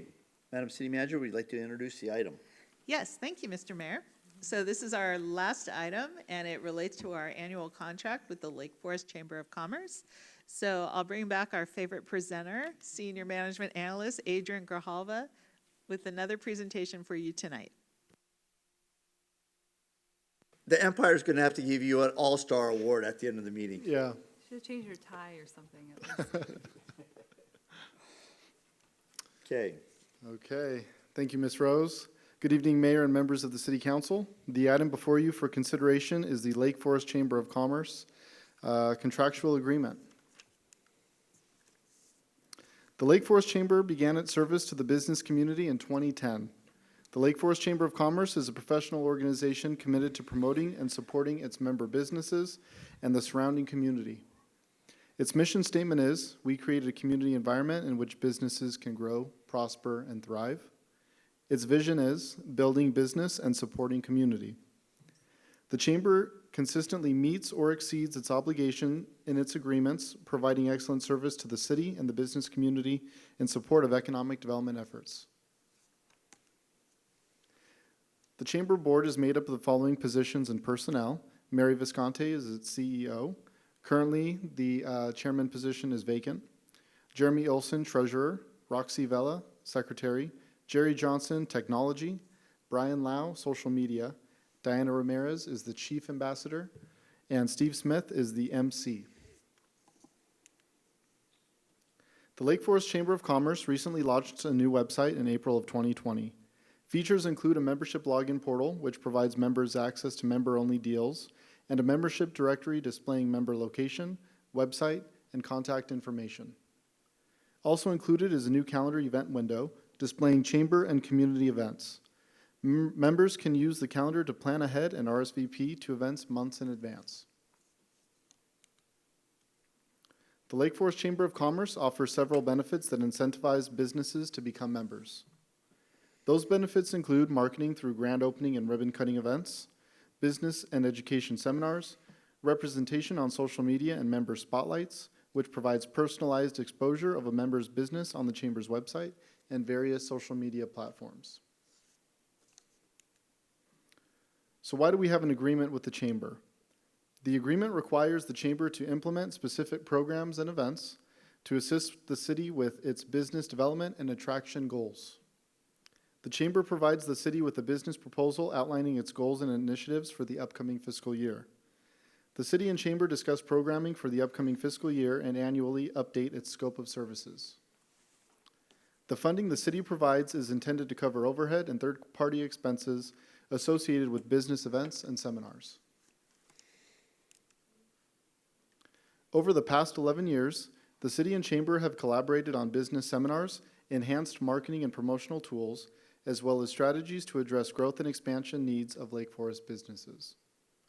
These efforts have become staples in the City-Chamber agreement and include State of the City Meet the Mayor, the new business reception, Lake Forest Business Seminar and Expo, a social media workshop, a career or job fair, we alternate those two events every other year, Business Mixer, Shop and Dine Lake Forest Month, and the annual Taste of Lake Forest event. Shop and Dine Month and the Taste of Lake Forest are not currently budgeted for and were removed from the upcoming fiscal year agreement. Each of these events happen on an annual basis, except for the career and/or job fair, which we alternate by event each year. In addition to the annual events we just described, the Chamber will often propose new programming that best suits the business community's needs for the specific upcoming fiscal year. A great example of this is showcased in the current agreement.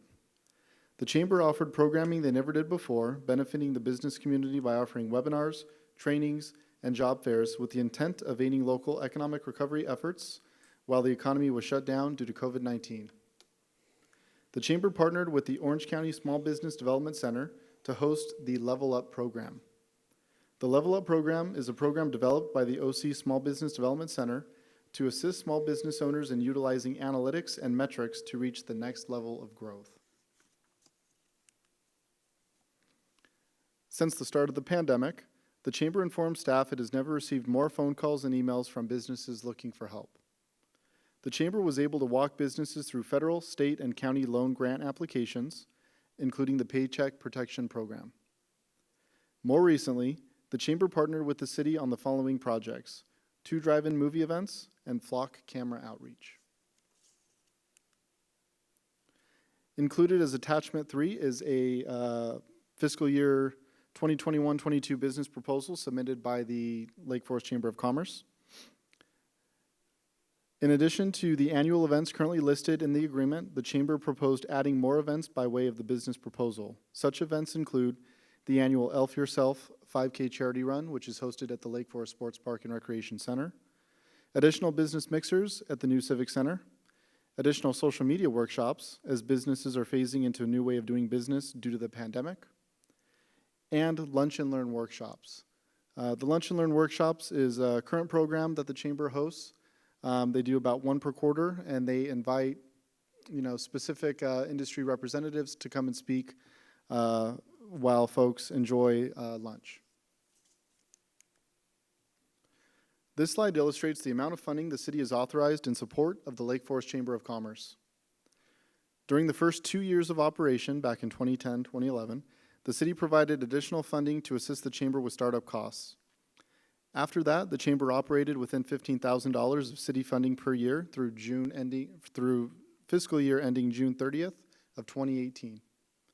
The following year, the Chamber requested increased funding due to the cost of food, entertainment, and supplies associated with events as they increased over time.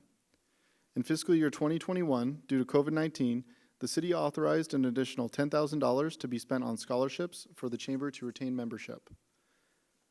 The Chamber is now requesting $30,000 for events and programming in the upcoming fiscal year, plus an additional $10,000 for scholarships. At this time, staff is recommending the City Council exercise discretion regarding funding for the Lake Forest Chamber of Commerce. Tonight, staff discussed 2 options. However, any decision is at the discretion of the City Council. The proposed scope of work that was attached to the agenda report contains events and programs that equate to approximately $16,000, plus $10,000 for scholarships. Alternatively, the Chamber is requesting $30,000 for events and programs and $10,000 for scholarships for a total not to exceed $40,000. That concludes my presentation, and I'm available to answer any questions the City Council may have. Okay, first of all, did I already ask about, there's no public comments, and so I bring it back to the council. Mayor? May I? Yes. Thank you, Mayor. Councilman Tedmer. Thank you. So the difference between the 18,000 that they've gotten, not last year, but the prior year, relative to the 16, is that because the deletion of a particular function? That is correct. We removed the Shop and Dine Lake Forest month promotion and Taste of Lake Forest event. So generally speaking, the 16 and the 18 are equivalent because of the deletion. So this essentially would continue in the same capacity with the 16,000? That is correct. Okay. I'm comfortable supporting the 16,000 for now, for tonight, but I would want to have, I think, a better discussion and understanding with the chamber, whether that's an ad hoc or whatever form that would take. My view is that the city always looked to collaborate with the chamber, and I think that's what our role is, want to work with them. I just want to make sure I have a better understanding about exactly what we're getting and what we're paying and what we're getting. I think we're seeing a trend where we're seeing groups that want to come and see us underwrite more, and I just want to make sure the value proposition is there for us, and I want to understand more about it, but I'd also like to have it very specifically tied to specific functions. And then the question is, what really is our long-term role in terms of this collaboration? What does that look like? So my motion is to approve the 16,000 tonight, and that there be, I'll call it an ad hoc, it's at the discretion of either the mayor or the city manager to have a meeting with the chamber to get a better understanding, with the potential to come back and ask to amend at a later date, if that's the will of the council. You know, if you go back 2 slides, right there, no, right there. We have facilities available now to where we can have host some of our bigger events here. And then we have the sports park. So I think that the rise in cost from 15,000, 3 years ago to $28,000, it would 40, yes, if you add in the $10,000 scholarships. It seems to be a lot. So I too agree that I think that we touch base with them and maybe sit down and talk to them about where they're going. And because the fact is that as we have cost recovery on a lot of our items tonight, we're just because of the trend lines the city has and the financial hazards that we see we're heading towards. So I think good stewardship of our money, the people's money, I think is wise. And so, do we have anything else? I can second Councilman Teddermer's motion. I think that's a good idea. So I will go ahead and second the 16,000 plus 10,000 for scholarships with the. No, I'm sorry, I said it wrong. Could you repeat the motion? I will try. I'm supportive of the $16,000 tonight, but that the ad hoc, if it is an ad hoc, would meet to discuss scholarships as well as all the other items that they're suggesting, so we can get a greater understanding, and that the ad hoc would come back and potentially seek an amendment to the budget. Thank you. Yes, and I can second that. I'll call for the vote. I did have something, my concern is that 10,000, because I know that they used it for scholarships for businesses that were already in there, already with the Chamber of Commerce. I would much prefer they use those scholarships to get new businesses that aren't in, and then just so they can get a feel, and then they can be future, they can stay in or get out. But I don't think that we should use these scholarships for businesses that are already in it. So I'll call for the vote. I have nothing further.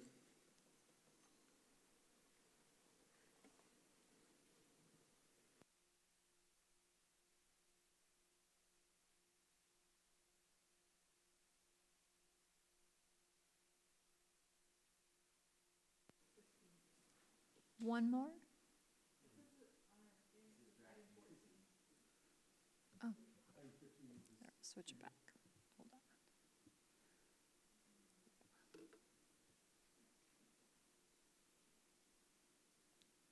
Oh, why does it still say that? Yeah. Yeah. I'm going to ask for a roll call Okay. vote, please. Yes. Mayor Voight. Yes. Mayor Pro Tem Pequeño. Councilmember Serbo. Aye. Councilmember Mutazadi. Yes. And Councilmember Teddemer. Motion passes 5-0. And that brings us to the city manager's report. I have nothing further this evening, thank you. Okay, that brings us to Councilman Serbo. Well, Tom Wheeler has been here all night, and thank you very much for the other folks in our audience still hanging out with us right to the bitter end here tonight. But I wanted to say, I got my street slurry today in Portola Hills. I actually watched them do it. It was kind of interesting. They did a great job, and I personally patrolled to make sure nobody got on there before they got the signs out in time. So, way to go, Tom. Okay, that brings us to Councilwoman Mutazadi. Okay, so I think I brought this up last meeting, but I'm gonna bring it up again. Okay, so I'm looking for consensus on trying something new. There are other cities that either go dark for a month, or maybe more, in the summer, or they have changed their schedule to do once-a-month city council meetings. I am just saying that we try a pilot to do that during the summer and see how it goes, or get more information from staff on what cities are doing near us in the new way of, meetings and such. So, really, I'm just looking for consensus to get like staff information on what a potential pilot would look like for a once-a-month, city council meeting during like the summer months, which is fast approaching. I'll support it for discussion but I do warn you that our meetings, jamming 2 meetings into 1 month would be problematic, and something that I know from other cities that have tried such, but I'll let staff indulge and look into the nuance of that. I think that we are going 1 month, are we not? Yeah, for August, we're going to most likely cancel the first meeting in August because it conflicts with the National Night Out Law Enforcement So event. that we're gonna be at the sports park celebrating our law enforcement. So, see, we are going in that direction. Okay, is that it? Okay, Councilman Teddemer. Nothing further tonight, thank you. Mayor Pro Tem Pequeño. Yes, thanks, Mayor. First, I want to thank everybody who attended the Clean Lake Forest event on the 22nd of May. In particular, I want to thank Benjamin Yu for his donations, Dwight Robinson for his donation, Susie and Mike Betts for pretty much doing everything else, and the Lake Forest Kiwanis for letting us use their trailer. Mayor Voights and my fellow colleagues that attended, I appreciate it, and Jonathan, great job putting it out there, and I want to thank staff for all their hard work. And I just do want to announce that on September 18th, we're looking at doing a National Cleanup Day, another event, and right now we are in preliminary talks with Saddleback Church, who's going to play a big role in that event. That's all I have. Thank you. I did attend the Clean Lake Forest Walk at Pittsford Park, and it was a great turnout. And I want to thank the community for coming out and striving to make a little bit of a difference. I want to thank Mayor Pro Tem Pequeño for bringing it to our attention, Sean and Susie for actually instigating it and moving that forward. I think that that kind of brought to the eyes of me and some of those that were out walking that along Pittsford Drive from Osterman to Lake Forest, there's no street sweeping on that segment of street.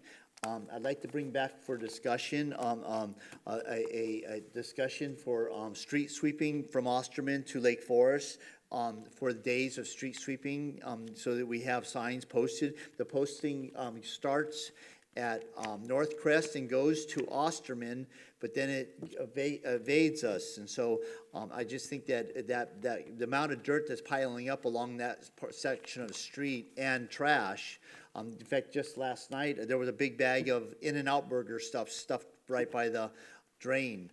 I think that it's worth discussing and possibly putting signs up there. Maybe if Public Works could go drive that stretch. I think that me and Mayor Pro Tem actually drove that street, and it's a mess beyond Osterman, from Osterman to Lake Forest, and so that would be my suggestion. I want to say thank you for the Lake Forest heroes. Those little acts of kindness go a long ways. I think that we appreciate the community spirit that it brings, and I want to thank them for instigating that. The 4th of July parade starts at 9 a.m. with a car parade throughout the city, but 4th of July afternoon starts at 6:30 at the sports park with the concert with, I think it's Yachty by Nate. Okay, Yachty will be at the sports park with fireworks to follow at 8:30. Viewing can be at the Saddleback Church also, whether they want to come into the sports park and watch it from the sports park or go over into the parking lot of Saddleback Church. I want to thank everybody tonight. It's been a long meeting. Thank you, Miss City Manager. And I'm going to close this meeting, and thank you.